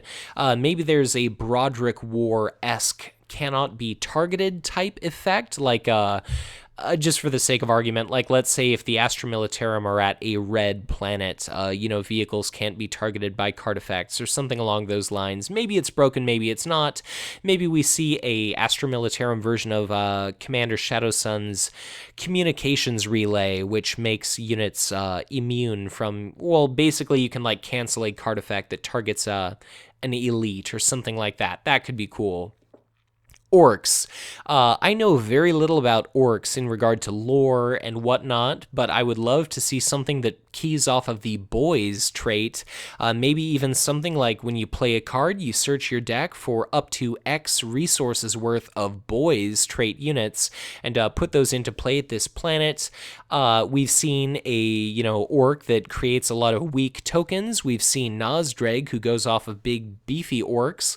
We've seen an orc that does looting, so why not see an orc that plays lots of army units that are maybe command heavy, but you're just playing a lot of cards as opposed to generating a lot of tokens. Chaos, I think the obvious answer is Slanesh. Cultist trait synergy appears to be how this game is headed. Maybe we'd see some sort of signature army unit along the lines of Kith's Chimera Masters, where you generate a cultist token, or maybe even 2, depending on how expensive you make these units. Sacrifice cultists to, who knows, exhaust units, not just put big demons into play, but we've seen readying demons for the Ancient Keeper of Secrets, we've seen seen healing demons, maybe even searching your deck for demons, like if you sacrifice, say, 5 cultists and search through your deck to do some really big effect. Some sort of summoning ritual would make a cool signature event, so a lot of cool options there. For the Dark Eldar, we've seen card choke, resource starvation, tortures, specialization. Seems like Archon Slain Morn is all about, manipulating resources, what we've seen thus far, as opposed to outright being really strong for command. So maybe the Dark Eldar gets something to debuff enemy units, like we've seen Suffering that decreases attack power, maybe attachments, maybe just game round persistent or phase persistent debuffs, penalties to attack or hit points. That would be pretty cool. Eldar, what about something reminiscent of Barzul the Hatebound? Maybe like, Eldrath has 1 attack value, Baharoth is a 2/6, maybe a very high attack value Warlord, maybe even something with ranged. But it seems as though all the Eldar we've seen thus far are pretty reliant upon other units. Teleus and Farinal is completely reliant on the whole Warrior and Psyker synergy, so let's see some sort of powerful combatant that's much more self-reliant, some sort of lone wolf style warlord, some aspect warrior or something like that, some autarch that can just show up at a planet and kick all kinds of ass, him or her self, without relying on other cards, and let your units fight on other fronts. For Tau, we've seen some ethereals, we've seen the Shas O, we've seen a couple crisis suits in Commanders Starblaze and Shadow Sun. I am thinking maybe a fire warrior, like a lieutenant, something that works really well with soldier trait. Maybe like Commander Starblaze is all about the Gaivesa, like the auxiliaries and whatnot, kind of they're not traditional Tau, but they're Kroot, they're Vespids, they're people like human beings that work underneath the ethereals. So I suppose what I'd really like to see is maybe some in the trenches type fire warrior guy, somebody on the front lines who's just really bogged down in combat and works with soldiers and fire warriors specifically. Tyranids, I'd like to see something radically different from what we've seen thus far. We've seen, ambush, we've seen regeneration, we've seen Termagant tokens. So what about a Neurothrope for a lot of direct damage? We've seen the Blazing Zoanthrope, the Synapse unit, that deals damage. More so if you can be at an infested planet, but a Neurothrope is just a more powerful Zoanthrope, so why not make it into a Warlord? That could be another opportunity for FFG to make some sort of a unique warlord, like they could do the Doom of Malantai, as I proposed in my 500 subs video, or they could just make a novel thing. I guess, even though you didn't ask about Necrons, we've only seen one of the warlords. We know Anrakir the Traveler resurrects, so maybe we'll see a warlord that when your units leave play, they replace themselves by drawing you cards. So it's not so much that they're regenerating, but they're being replaced with other units. So it helps you kind of filter through your deck, would be kind of interesting. Or otherwise using something to represent the Gauss weaponry, the unpreventable damage dealt out by the Necrons, maybe even something that, like, we've seen Extermination that decreases stats temporarily, so perhaps something where you exhaust it and you decrease the enemy's stats, and then you can maybe repeat that effect a time or two so that you slowly but surely whittle away some big powerful opponent through either multiples of these units working together, or if you endure long enough, you gradually decrease their stats until they hit 0, and then the unit is discarded. So that would be pretty cool. And you definitely didn't ask about this, but After that interview with Brad, we were talking a little bit about, what are some possible future deluxe expansions. Seems like a lot of people in the tabletop, maybe it's just because of the Warhammer 30K theme, the Horus Heresy content coming out lately, but a lot of people are getting pretty big into the Adeptus Mechanicus, and I think if we were to ever see a 10th faction, that would probably be what it might be. So I could see maybe an Adeptus Mechanicus neutral warlord someday. That would be definitely strange, but if our devs ever decide to go crazy, that would certainly be something. And then in regard to some sort of ability, I think what we might be able to see is just the complementary unit synergy, like you could maybe have the Mechanicus foot soldiers or seers working alongside machines, and it's like when a seer trait unit or scholar trait unit is at the same location as a vehicle trait unit, it gets this bonus or it gains this ability, something along those lines.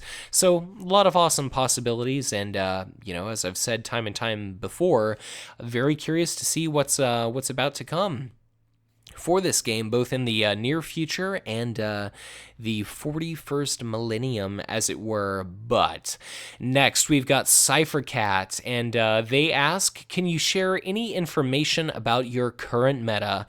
How many people do you have that you play regularly with? What are people playing? Where you play?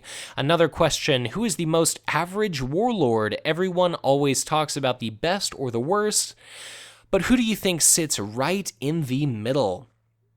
So I most certainly can talk about my current meta, and it is entirely non-existent. As I mentioned before, I've not actually played since the World Championship event, during which I played a few different matches. Let's see. I guess nobody plays in my local area. There is a local game store where they play tabletop 40K, but to my knowledge, nobody actually plays this card game. I believe my local retailer stocked it at first, but due to community disinterest or insufficient interest, he eventually stopped carrying it, which is a damn shame.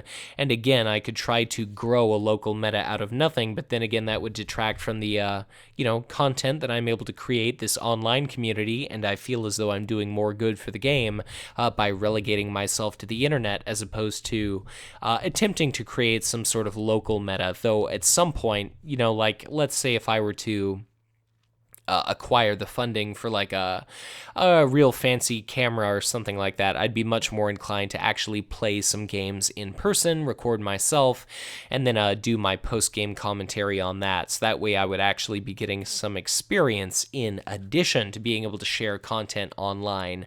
And then, if there's some new hotness I want to try out, I need not rely upon the kindness of strangers in order to do my proxy thing. I could just give it a shot myself, and then I wouldn't have to worry about pestering people and, wanting to, make people feel obligated to try things they'd rather not play. So, in regard to the most average warlord, you're right. Everybody says this person is the best, this person is the worst, but insofar as who shows up in the very middle, I guess my absolute first thought was a Kugoth Plaguefather, and then some secondary thoughts were perhaps Kotiaz or Shadow Sun, or maybe even just the recently discussed Commander Starblaze. But Kugoth, he's good.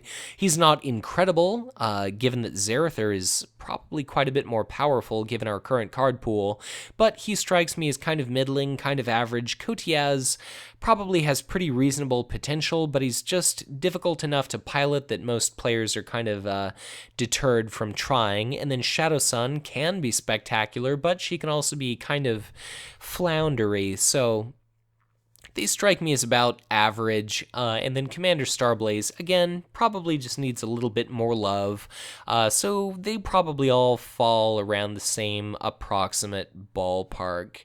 You might be able to consider like Old One Eye, even though he's so radically different than the other warlords around in that area as well. And then I think the Swarm Lord probably, his performance is a little bit more poor as well. But again, that's kind of a finicky to pilot Warlord, where you're rewarded for playing a longer game, and therefore some players might kind of be discouraged toward giving a more less straightforward Warlord a genuine solid try. In any case, next we have a question from GabTube, and they ask, which do you think is currently the best Warlord in the game, and which do you think is the worst Warlord? So I'm definitely biased in that I always lean towards statistics, and if we go off of the suggested results of Paul Steiner's games results database, the conclusions we can draw from 2,000 or 3,000 cataloged games, probably getting pretty close to 3,000 at this point. I think these statistics indicate that Packmaster Kith has the best performance. Based on anecdotal experience, she's certainly won a tremendous number of national championships. She won this recent world championship. I don't think she's invincible. Certainly Elliot Dawson, who piloted Nosdrag to the top 4 of the 2015 LCG World Championship event, he was able to beat, I think, 3 Packmaster Kith players in his path. 2, the top 4 there, so his deck with Daka, and Orc Cannon was incredibly effective, but when it all came down to it, he did ultimately crumble, whether it was to flawed play or just, underpowered Warlord, whatever you want to call it. He didn't end up winning the game, but Packmaster Kith is strong. There's not really anything she doesn't do well. Chimera Den, really strong. Chimera Tokens, very strong. Kith, all in all, very, very powerful. Klavex War Leader, Archon's Palace. These are just incredible cards. Archon's Terror, she's got access to all of them. So I don't think anybody could argue too much in my belief that she is the best. Some of the best players in the world say that, Zarather would have been a great contender for Worlds. We did not actually end up seeing him in the top 16, but, it doesn't mean that he's not right up there. So a lot of strong tier 1 options, but I would have to say currently best is Packmaster Kith, and of course Broderick War and Commander Starblaze still need a bit more testing, but who knows? Some people are saying it's Broderick War, and I'll be curious to find out, but he definitely doesn't have nearly as much development as Kith does, so I anxiously await with bated breath. In regard to which is the worst Warlord, again, taking a peek at the statistics, it's going to be Urian Rakarth, I believe. Not that I don't like the guy, but the problem is he's just kind of lacking in regard to his signature squad having no command icons. His Warlord ability contains a very significant restriction in making Archon's Terror, which is incredibly powerful, incredibly expensive for him. He's got a pretty squishy body for what it is that he does, so lots of awesome potential, but at the moment he just isn't quite there. I like his signature cards, but I guess they're just sufficiently underwhelming, or he just doesn't have enough neat little tricks to use, that he's just, completely outclassed by Kith.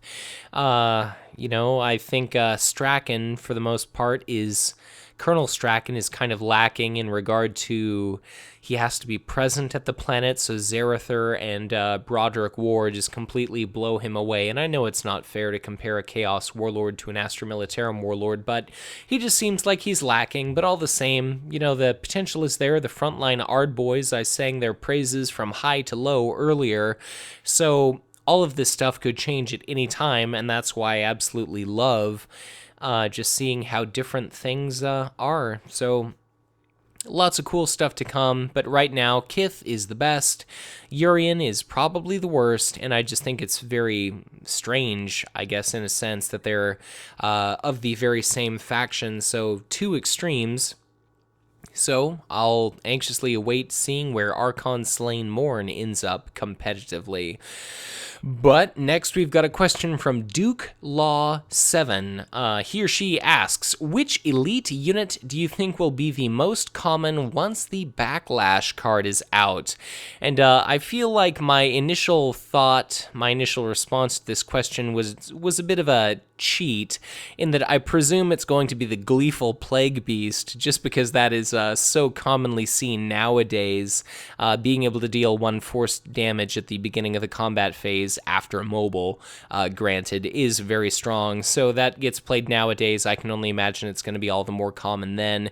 But Fire Drake Terminators could definitely help put the proverbial nail in Kith's coffin, if we want to think of Packmaster Kith's coffin being her not being the #1 warlord anymore, just because they're incredibly powerful. If all of a sudden you can't Archon's Terror those, if you're playing Commander Shadowsun and you load up a bunch of repulsor impact fields, Shadowsun Stealth Cadre, even auxiliary armor onto those units, they are quickly horrifying. We could also see Land Raider. Land Raider prevents non-vehicle units from being targeted by card effects.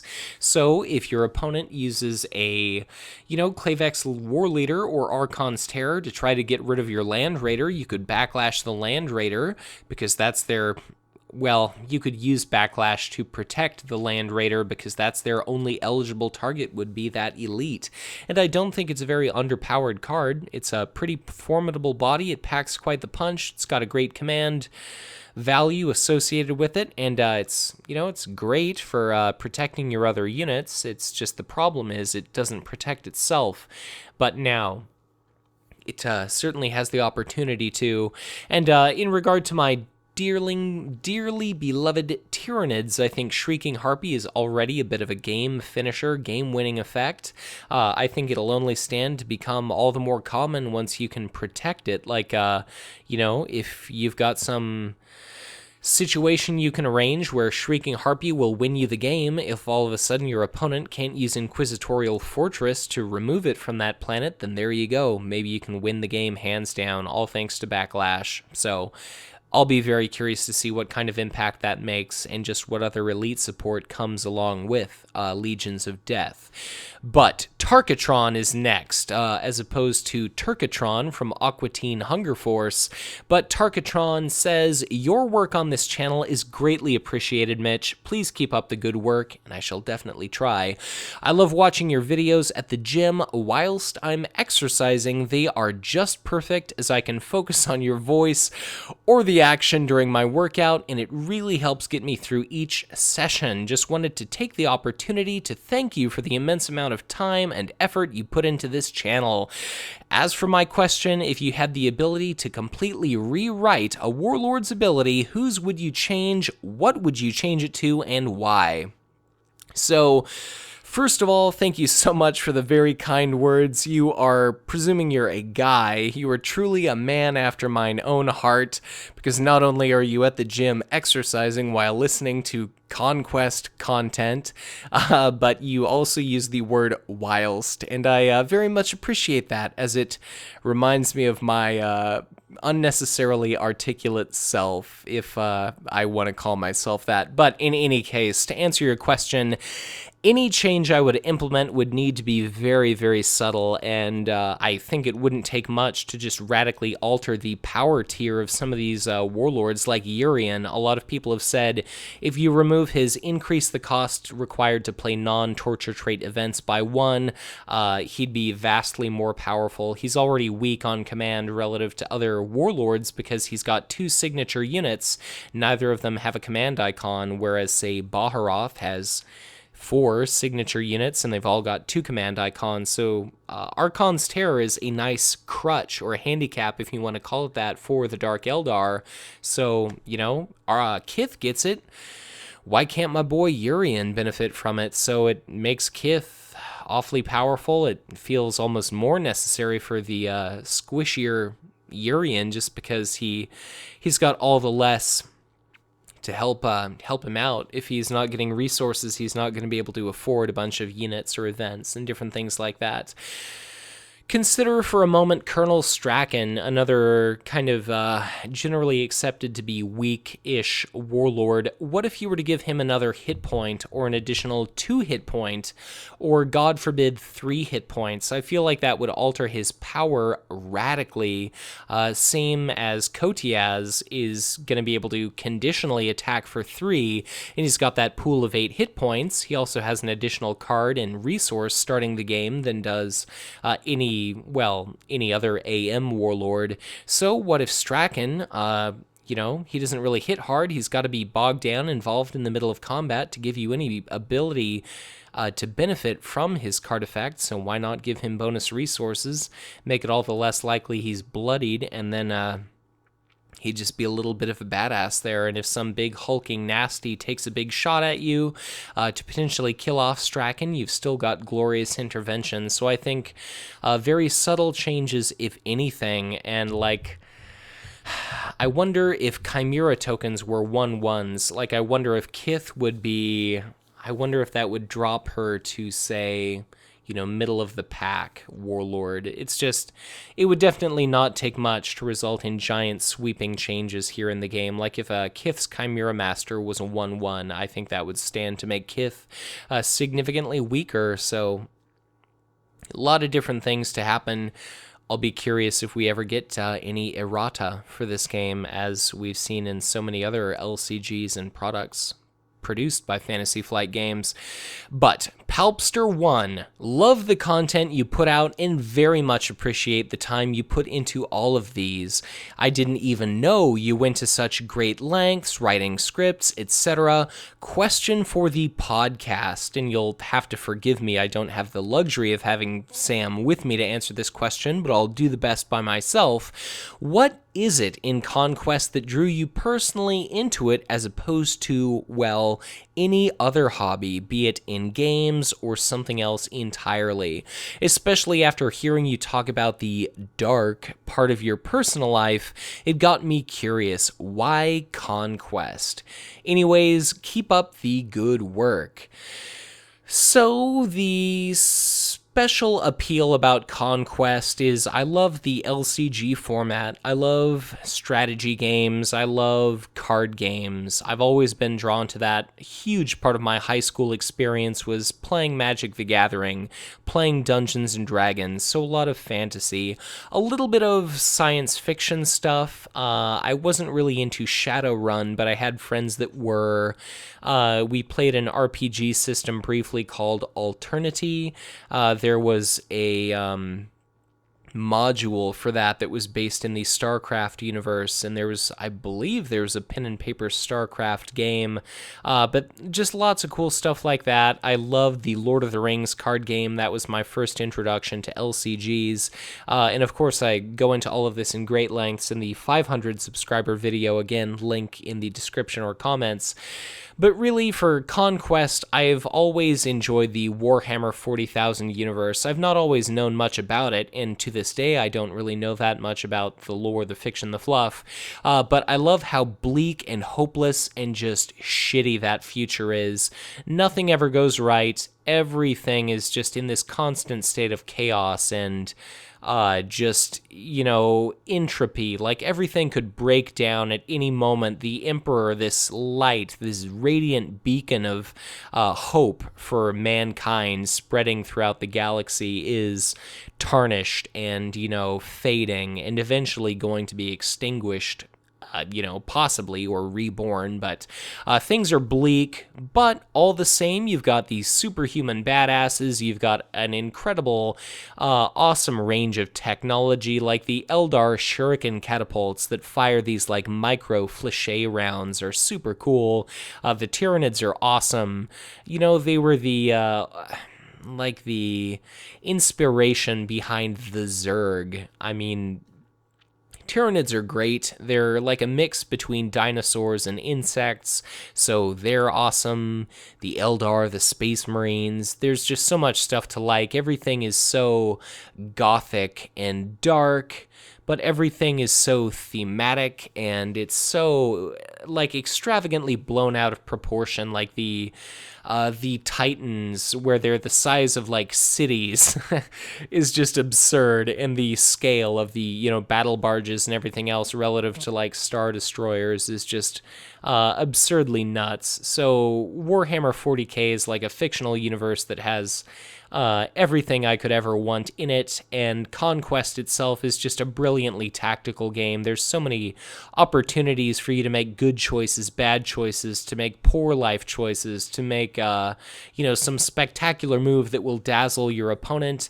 There's so much diversity. Like, for as much as people piss and moan sometimes about the balance in this game being imperfect, I feel like it's in a really damn good place. I mean, considering that we've seen 27 warlords spoiled, plus the Necrons, plus whatever else is coming up, the fact that, Urian wins 40% of his games and Kith wins 60% of her games, that is remarkable balance. It's not, Dota 2 levels of balance or whatever, but considering we've got, a handful of developers at best for this game, and the budget is, I would imagine, pretty middling. I think Brad and FFG do a hell of a job with the resources at their disposal, and I could scarcely enjoy this game anymore. People complain about the tabletop game costing so much money to get into, whereas I could buy a core set, and there I've got my, box of tactical marines, plus I have a land raider, plus I have a bunch of chimera models, and I've got a crisis suit and all sorts of different things. So, it's great. And really, the last thing I'll say is I love that it provides a second opportunity for a lot of units to shine. I've mentioned this before, but the Pyrovore, when that model was first released, was just trash. It was terrible. It was too expensive for... Well, the model itself was expensive, but then it was too many points. It was underwhelming for the tabletop game. But hey, wouldn't you know it, the card version is awesome. So you've got that cool aesthetic. You get to enjoy that unit. But, it's actually effective. It gets a second opportunity to really shine. So, I guess I like Conquest. I like all the community aspects and everything else. So that is what prevents me from other hobbies. So I think just between this and incredibly amateur bodybuilding, if you even want to conceptualize of it as that, those are hobbies that keep me abundantly entertained. So I'm fine. I have come to accept my life for what it is, and I'm glad that Conquest is a part of it. I guess if it were not for this game, I'd probably be playing RPGs and things like that. I'd be playing Hearthstone quite a lot, or maybe I'd say I would be playing Hearthstone a lot, but I'd be just playing silly RPGs and doing things like that, and I think that's pretty much it. But next question is from Dragon Fist BS. My question is simple to ask and hard to answer, which I appreciate. In what ways did the game change from when the first cycle was released compared to now, and how do you think it would change in the future? I hope my question is understandable. I do not seek like or hate answer to this, but rather analysis of how the meta shifted. Thank you. So thank you for your comment. In what ways the meta has shifted? I think... Okay, so the first cycle was released in its entirety, and then we had this big period of inactivity for the game's release schedule. The Great Devourer took quite a long time to come out, then the Decree of Ruin took a very long time to come out as well. I think people have become much more focused on refining what the top tier is. So what is the absolute pinnacle, best possible, most competitive deck? I think people, for the most part, have become less experimental, but I do believe that that has been shaken up considerably by our first Planetfall Cycle War Pack, as well as the Great Devourer box, just because things are now a little bit more chaotic. They're in flux once again. things are constantly changing. I would only imagine that once we start to see Boundless Hate, Deadly Salvage, and beyond, things are going to be shifted up more and more, just because it seems as though the advent and release of a few new cards can change things so dramatically, like the Wraithguard Revenant. All of a sudden that's showing up in Eldar decks all over the place. It's going to be kicking out cards. Players are, they're probably playing the same economic game that they were, but at a slightly different pace, opting to put that unit into play from hand or discard pile instead of winning cards and resources at green planets. But there's things like Deathly Web Shrine came out, and obviously that's great for Baharoth, but it's also made a bit of an appearance in Eldorath decks as well. So I think once the idea of who's the very top tier gets shaken up again a little bit, things are going to be changing. So I think the meta got quite stale, and now it's really anybody's game. We're starting to see our old, undervalued warlords rise slowly but surely to a place of greater prominence. So, this game is great. I would imagine by now you've come to realize that I'm rather fond of Conquest. I think it's got a very bright future, and I can't wait to see what comes out in Planetfall. I can only hope by by the end of 2016, when we see our World Championship turnout, who knows? Maybe an orc does take it. Maybe it's not even a Planetfall warlord that takes it, but maybe it's somebody like Strachan, augmented to ridiculousness. I don't really think there are very many cards in this game that are fundamentally bad. They just don't necessarily have enough support for them. Like I mentioned earlier, Guardian Mesh Armor is pretty crusty, and Vectored Viper Squad is pretty objectively terrible. But I don't think there are any warlords without hope, and it's definitely not going to take much to change things big time. And just from some private talks with our developer that I'm not really at liberty to share necessarily, things are going to be changing up in a dramatic way, and like Kith isn't really due for any additional card support. Backlash shuts down Klavex War Leader pretty hard, so I can only imagine that there's going to be more and more of our current meta being upset in the near future. So, thank you for your comment, because critical thinking, really analyzing things, is definitely something I can rally behind. So thank you very much, Dragon Fist BS. But next, we've got Brian Kraft 4 to distinguish him from all the other Brian Krafts out there.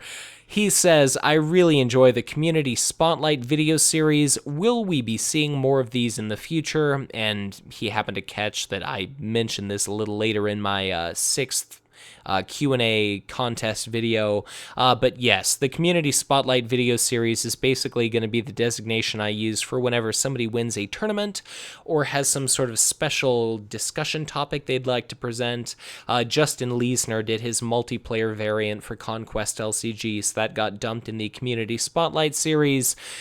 Carl Anderton of the Traxxas Sector Warcast did a lore video with me, which I definitely recommend watching if you've not seen it yet. It's an introduction to the Warhammer 40k universe at large, and some specifics all within the Conquest LCG context. Specifically, it's a fantastic video, and I went to great lengths just scrounging the internet for the most breathtakingly gorgeous artwork I could find. So I think I'll probably include a link to that as well.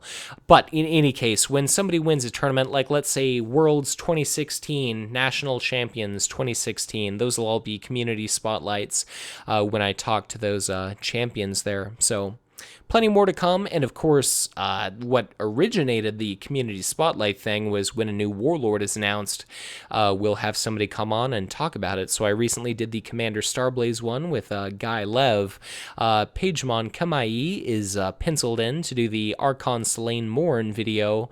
I just can't quite decide if she's gotten enough development to make that interesting yet, and I'm waiting to figure out kind of the pacing of my academic schedule prior to setting up a big interview to have all that taken care of. But it should be coming soon.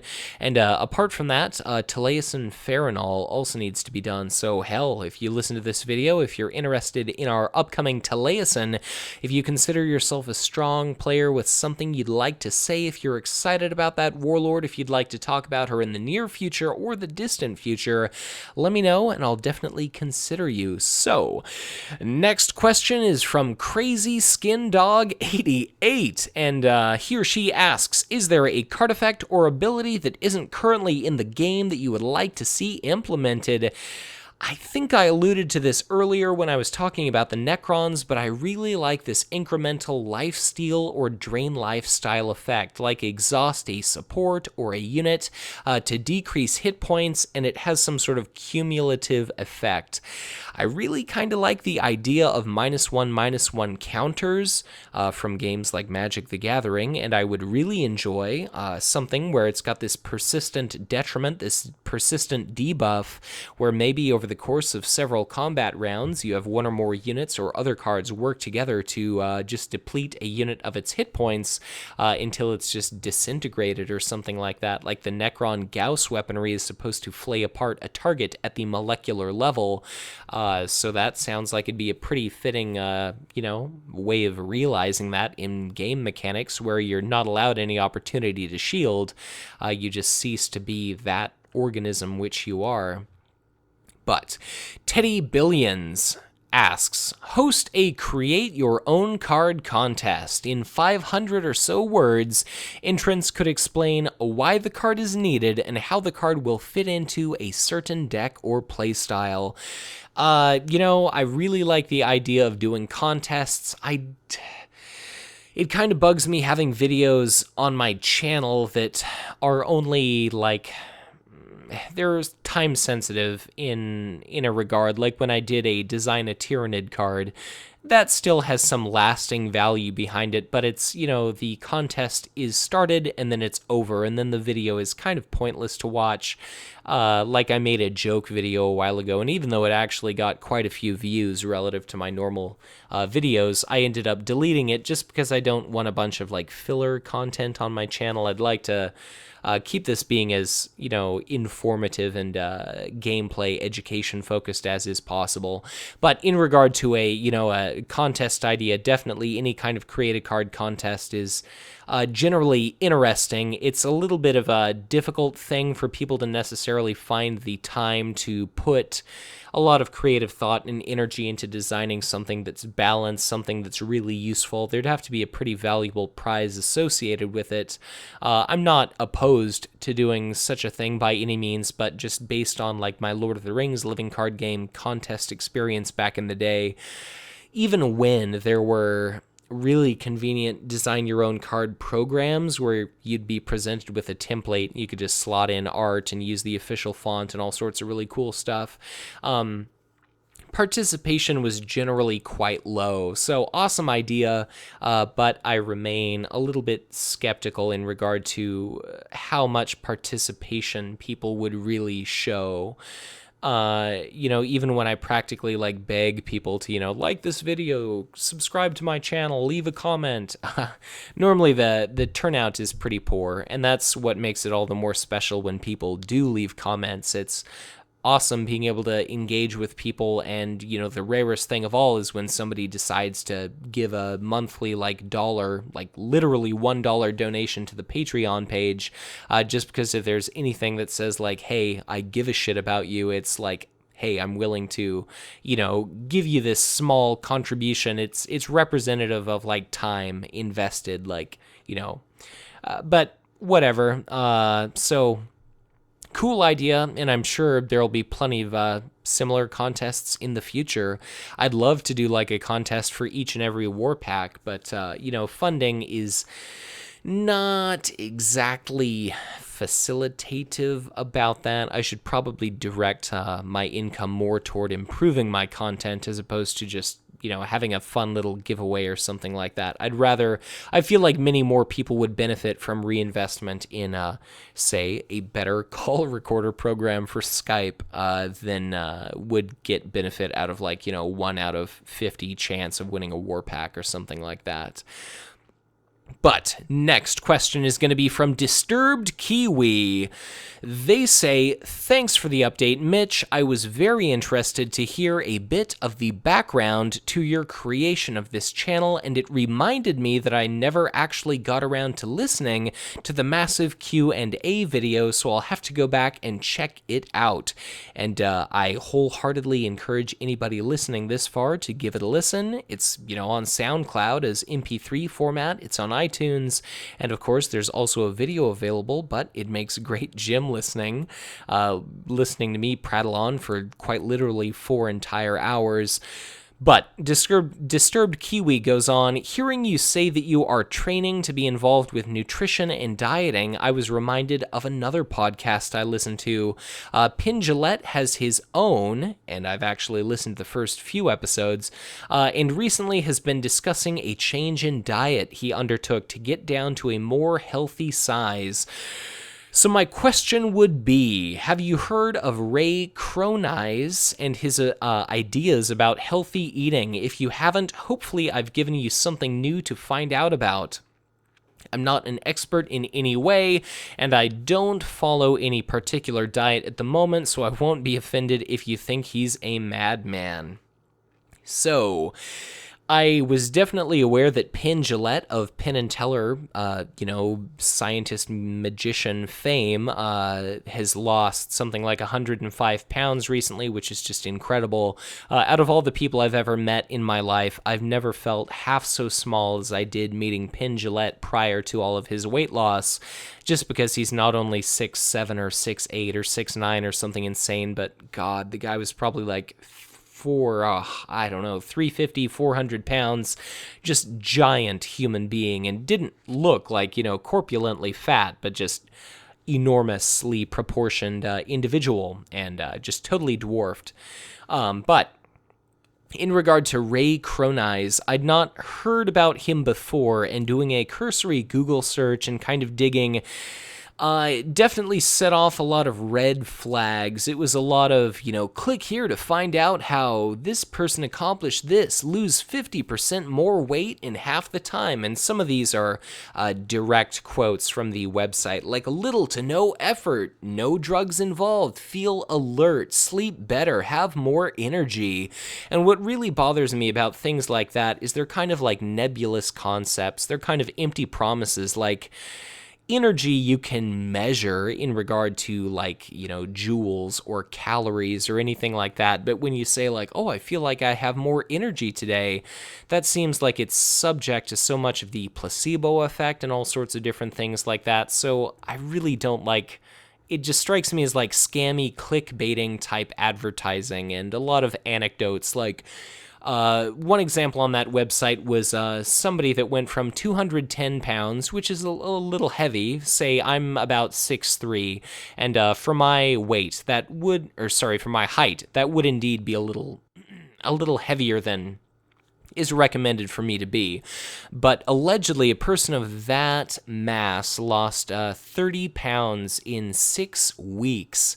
That is incredibly fast. Generally, the fastest recommended weight loss for a period of 6 weeks for almost anyone, and you'll lose more weight in the same amount of time based on how much weight you have to lose. But at that weight, 30 pounds in 6 weeks is absurd. The quickest I could recommend is like maybe 12 pounds. And if you were setting out with the goal of losing 12 pounds, that is a hell of an accomplishment. Like maybe you lost a ton of fluid weight because like a pound of fat, you'd have to have a deficit of about 3,500 calories. If you eat 2,000 calories a day, normally, if you cut 500 out of your diet, that'll be a pound of weight lost per week. If this guy's only eating like 500 calories or something a day to result in such insane amounts of weight loss, that is just incredibly unhealthy. So I would imagine this is either just a lie or something else is going on, because that is incredibly dangerous. And if you weigh 200 pounds, if you lose 20 pounds, and this guy has lost even more than that, then a shift of 10% body weight in 6 weeks is a tremendous flag in regard to your health. And when you lose weight incredibly rapidly, like this person allegedly did, it's not just, fatty tissue that you're losing. Your body's like, oh shit, we're starving. So what don't we need? We don't need lean tissue. In some cases, we don't even need organ tissue. So you're really setting yourself up to just horrific damage dealt out to your body. Like, sometimes teenage girls that get deeply anorexic, they can do irreversible harm to their reproductive anatomy just because, in the worst of cases, your body doesn't need to produce children. It needs to keep your heart beating. It needs to keep your brain functioning. So, definitely all of that I'm extremely skeptical about. Sorry to get on a little bit of a soapbox there, but something else that kind of threw up a red flag was it was very difficult for me to actually figure out what the F this guy's program even was. I think the basic premise is basically cooling your body so that you're forced to create chemical reactions like expend calories, burn triglycerides, whatever it happens to be, in order to elevate your body temperature to compensate for the loss of heat. And theoretically it works. I mean, because heat is a byproduct of chemical reactions. Your body likes to stay in some sort of equilibrium.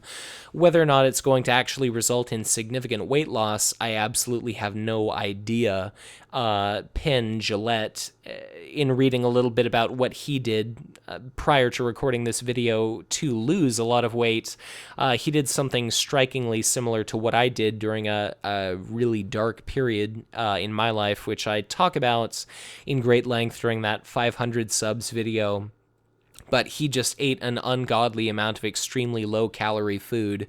Like, prior to my starting the Conquest LCG channel, after I'd been laid off from a job and I was just spiraling downhill into this deep, deep depression, I would exercise 2.5, 3 hours a day. Then I would go to a buffet on like a daily basis, and I would just sit there and listen to podcasts for hours. And this, was quite depressing, but people do stupid things when they're depressed and not in their right state of mind. And again, not trying to make excuses for myself, but I just made really bad choices. I'd go to these buffets and just sit there for hours and have like, a salad where it's like cups and cups and cups of 15 calories per cup diced white mushrooms with cottage cheese and with like some Splenda or something on top. So it's like this enormous volume of food, and maybe it's only, less than 200 calories a salad. And if I'm getting away with eating, say, like 4,000 calories a day, it's just this mountain of food that I'm eating. Penn talked about eating, pounds or kilograms of salad a day. And when a cup of mushrooms, for instance, is like 15 calories, you could eat, I don't know, 100 cups of mushrooms, and that's only 1,500 calories or something, if my math is right. So, it's all about energy balance. If you want to lose weight, you have to use less energy than you take in. You can eat less, or you can exercise more, or you can do both. But weight loss isn't difficult to conceptualize, it's just hard to execute upon. And I'm currently undergoing the, fear of getting fat, yet at the same time I want to eat at a sufficient caloric surplus so that I can actually pack on some muscle tissue. And I've kind of been at that impasse for a long time during my life, where I just struggle with not being exactly happy how I look, but if I get completely, jacked, ridiculous six-pack abs, then I feel really scrawny and look tiny in clothes. But if I'm beefier and stronger, then I don't have the, sexy abs or whatever. So it's just extremely frustrating, and I've kind of stopped giving as much of a shit lately, and I'm just trying to lift to be healthy and just kind of eating a diet that I enjoy. I eat a lot of bizarre stuff, but, it works for me. So my best advice is exercise a little bit more, eat a little less shitty, be aware of what you're putting in your body. My mother is morbidly obese, and I'm currently working with her yet again to just try to be more aware of, smart substitutions in diet. If you like ranch dressing, if you get the low-fat kind, maybe it has half as many calories. Maybe you don't need to use quite so much as you are using. But definitely I don't, claim to be some paragon example of perfect diet or anything like that, because I've definitely done the binge eating and disordered eating thing, and, pathological amounts of exercise, and very inefficient exercise too. Like, for somebody that's been lifting as long as I have, I can't even bench press my own body weight. So, long story short, I think this Ray Cronized person is probably full of shit, no offense, and I think that I need to get my own shit together in regard to actually putting on all kinds of gains. But next up, we've got a question from The Bear is the Ish. He or she says, have you explored the Game of Thrones LCG at all? If so, thoughts? New subscriber to your channel, and it's a fairly good entry point for a new Conquest player. So, first of all, I'm overjoyed to hear that you're new to the channel. Welcome to the Hive Tyrant community. Welcome to Conquest. Honored to have you with us. Have I played Game of Thrones? The answer is, alas, no. I've never actually seen a Game of Thrones 1.0 or 2.0 played. I hear pretty good things. I hear the, core set for 2.0 is not the most balanced thing in the world, but guess what? It's a core set. I'm sure the balance is going to be fine. FFG, pretty stand-up company. I would imagine they will not do Game of Thrones a disservice, especially after rebooting it. This is definitely their opportunity to not make the same mistakes they did the first time around. So I would imagine they'll do a great job with it. And again, welcome to the community. Thank you for the question. Thomas Mellor asks, hey Mitch, quick question for your upcoming Q&A. What about becoming a registered dietitian speaks to you personally? As someone still trying to figure out their calling in life, I find myself quite curious to hear. So, I again go to greater length in the 500 subs video, but originally I became a therapist. I've liked critical thinking. I like being skeptical, really discussing things, getting to the heart of a problem, figuring out what kind of practical changes someone can make, what they can do to alter a situation as opposed to just whining and complaining about it. But unfortunately, being a therapist was definitely not financially rewarding, and not just that, but there was no opportunity for career advancement. It was a lot of risk for not a lot of gain doing inpatient therapy, and I wasn't really getting anywhere. Like, by the time I would be ready to retire, I'd be making about the same amount, and I was actually laid off was the real reason behind my being forced to give up a job I loved. But basically, I thought therapist was for me. Turns out it wasn't. A better fit would have been a psychiatric nurse or a psychiatric nurse practitioner. I worked alongside them, but it required less education, it required less charting, and I don't mean to offend any nurses out there, but in a psychiatric facility specifically, I had to do much more charting as a therapist, but they made, oh God, in some cases, a nurse would make 2.5 times as much as I would make, although they had an Associate of the Arts degree and I had a master's degree. So that struck me as pretty frustrating. But specifically what speaks to me as a nutrition person, because note, I'm not any longer pursuing the nurse career path, is just kind of a lifelong struggle of body image definitely played into it. Like, the reason I got into exercise in the first place was wanting to prove something to the world. I had a long string of emotionally abusive relationships where some girlfriends kind of preyed upon inner demons and insecurities about myself to make me doubt myself physically. So it was, well, if I look like a model, I'll show you. I'll be able to show the whole world that I can look exactly like X, Y, and Z, and I can be exactly what society wants me to be. And it was just asinine, but it definitely did provide the motivating force to cause me to lose a bunch of weight, put on a little bit of muscle, and, get into a much better state of physical health. And then from there, it's just, nutrition has a lot to do with the natural sciences, how you process food, how you break down molecules. I'm currently taking organic chemistry coursework, which I absolutely love. I quite enjoyed anatomy and physiology, and that was actually a requirement for the nursing program that I entered into and dropped out of just because I could not give a shit about the material. Like, I could see becoming a doctor, but the nursing curriculum was insufficiently engaging intellectually. It was just it just struck me as a lot of memorization, and it didn't exactly inspire a lot of thoughtfulness. And again, I don't mean any slight to any nurses listening, but it just was not an intellectual enough topic. It was, doing the whole counseling thing. It was so much like, let's talk about the nature of conversation, as opposed to, your elbow joint is called like the antecubital region and stuff like that. So it was fine. It just wasn't quite for me. And then nutrition just kind of ties together, my pathological relationship, to this day, pathological relationship with eating, exercise, body image I still do struggle with, and just things like that, plus my love of the sciences, plus counseling, plus helping other people, plus working in a hospital environment. So any kind of combination of all of those things definitely works for me. So it's pretty cool. I love teaching.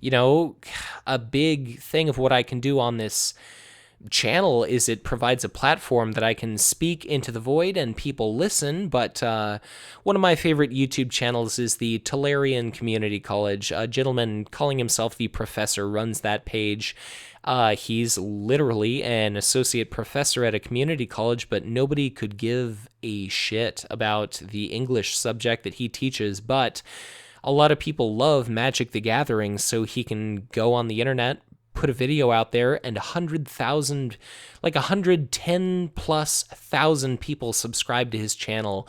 Whereas if you're actually teaching a subject, just going through the motions in school, and I've considered being a teacher as well, maybe you have 20, 30, 50, 100 kids in your class that could not give a shit less about what you're saying. So it feels fulfilling being part of this community here. So, for all those reasons and more, I think nutrition is going to be great, but I definitely strike myself as more of a work to live person as opposed to live to work, because obviously my area of passion is, sitting here giving up a social life in favor of, doing some bizarre approximation of some online personality. Like, this would make more sense if it was for World of Warcraft or Hearthstone or something where I could potentially make a career out of it.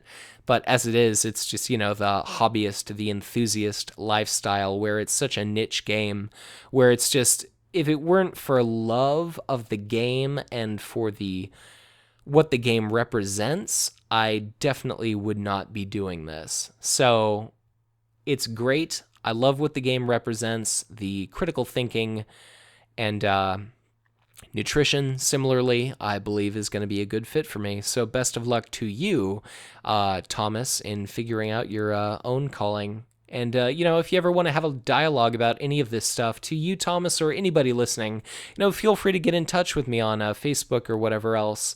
A lot of internet personalities are popular to the point where they're, impregnable or unreachable, but a lot of my best friends to this day are just people that saw a video and got in touch with me at one point, and now we're, I don't know, internet pen pals or whatever you want to call it. But thank you for the question, and fare thee well. But just a few more questions to round out this video here. Next, we've got David Letterberg asking, once the Necrons have been released, do you think we will see any more large box expansions? If so, what would you like to see released for the game in that format? And this was something that Brad Andrews actually spoke about during our recent interview. Sam and I recently interviewing him, which is available at the Tyrant Cast, episode 7.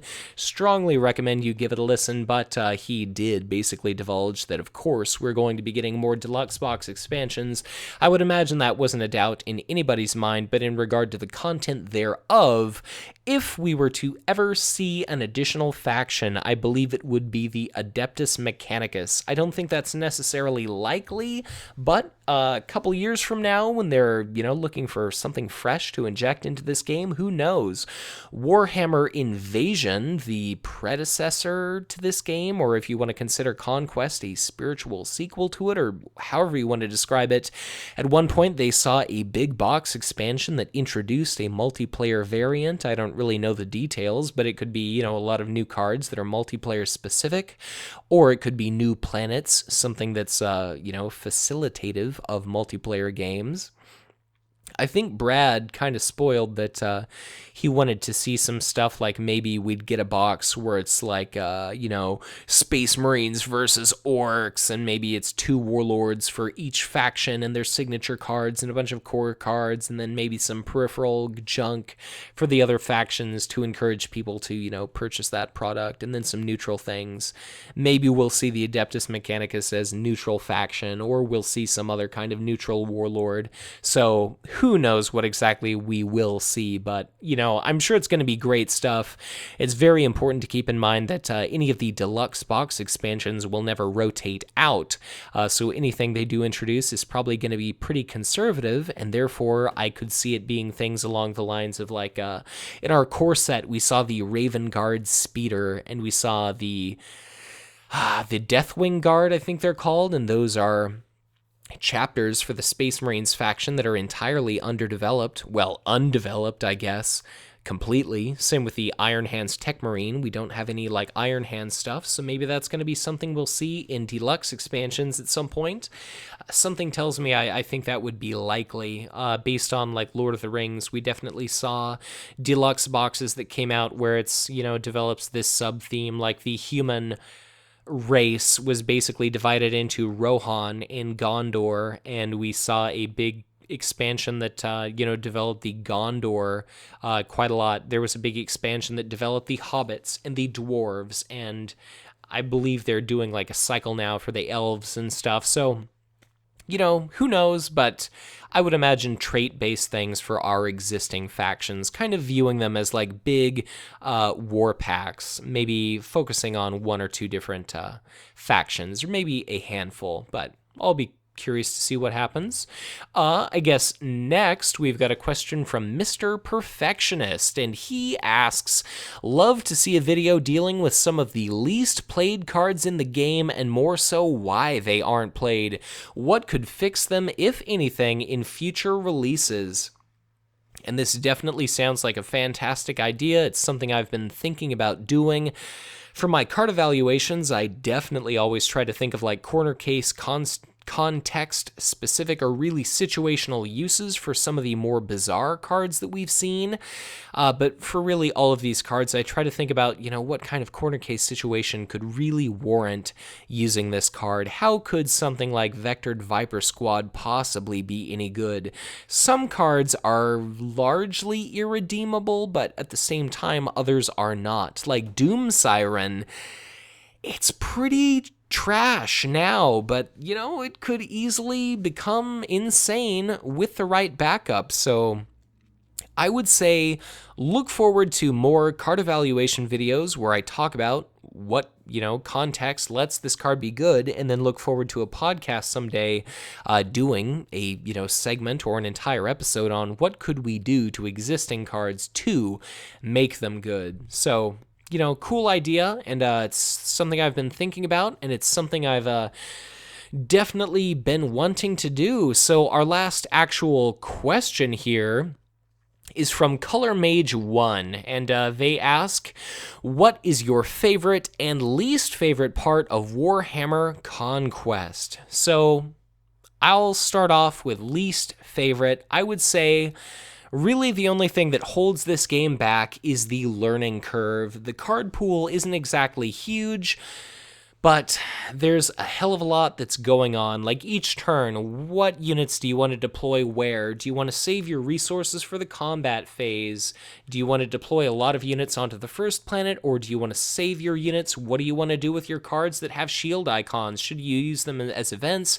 Should you play them as attachments? How in the hell do you want to build your deck? Do you have too many army units, too few army units?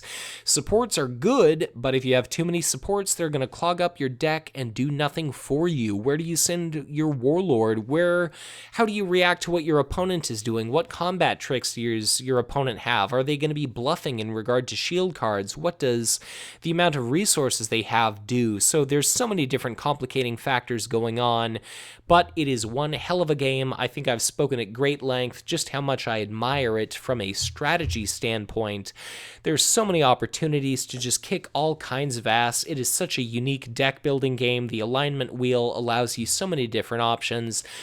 The warlord, signature squad concept is such a great adaptation of the Star Wars LCG pod-based deck building system. I love the universe of 40K. The card interactions are so great. The interfaction interactions are awesome, and all this new Planetfall cycle stuff where we're starting to see new combinations. It's just absolutely fantastic. So, I could just answer your question by saying, what is there not to like about Conquest? But I would imagine that by listening to the first, God, this video is like 3 hours long. I would imagine that by now, Color Mage, you understand why I appreciate Conquest LCG as much as I do. So I'll just say another little feather in its cap is that there's not a lot of downtime, apart from players taking a long time to make their move. It's a lot of back and forth. Do you have an action? Yes, I have an action, you have an action, I have an action, I deploy, you deploy, blah, blah, blah, back and forth, I attack, you attack. There's no okay, I'm going to take my entire turn and then 5 minutes later you do something. There's no giant combo deck where you're just sitting there waiting for your opponent to murder you. It's a very fast and furious game, but mother of God, is there a lot of strategy involved, so... it's a hell of a game. I would definitely recommend to anybody, if you've never played it, if you've made it this far in the video, what are you doing with your life? Pick up Conquest, send FFG a few dollars, let them know that this game is incredible, get your friends into it, build up a local meta, send me in games, do whatever it is that you can to grow your community, host tournaments, anything. Anything you can do to contribute is awesome. Let's make this game even better than it already is. But very last comment on this video, definitely want to get around to it. Benjamin Jansen says, with a little one at home, I haven't had as much time to watch your videos as I would like, but the ones I've seen have been awesome. Really appreciate what you are doing for the community, so thank you so much, Benjamin, for your very kind comment, your kind words. It means so much whenever somebody expresses appreciation. Each and every comment is appreciated. Every time somebody likes a video, it all goes to promote my prominence in YouTube and Google search ranking. It's awesome if you go to Google and type in Teleus and Farinol. I believe the first result is one of the Hive Tyrant videos. So each and every little bit of engagement, each and every little bit of appreciation, all of it helps to make Conquest more publicly visible. All of it means more people are potentially going to be drawn to this game. They might give it a try. They might enjoy what they experience. And of course, the more players there are picking up this game, the bigger the message that sends to Fantasy Flight Games, telling them, keep supporting this product, keep developing this game, do not cancel production as you unfortunately did with Warhammer Invasion. Let's hope that Conquest has a very long life ahead of it. Brad Andrews is an incredible guy. Eric Lang is obviously a creative genius, and Nate French definitely contributed as well. So, I think this game has an awesome future ahead of it. I'm very excited to continue to be a part of this community. Thank you so much to everybody that left a comment, that sent in a question. It's been an honor to sit here for 3 hours and answer all of these. Hopefully it's been entertaining. Hopefully it's been a little bit educational, informative, illuminating. If at any point anybody listening to this video would like to get in touch with me, I would very much encourage you to do so through Facebook or on Twitter. If you have a question, if you have a suggestion for a video or a podcast topic, if you'd like to be involved in a video, and of course, seeing as how I'm in school again, I'd very much appreciate any footage anybody's willing to send in, whether it's tabletop gameplay filmed with your phone, filmed with a webcam, or an actual HD camera like a GoPro or something.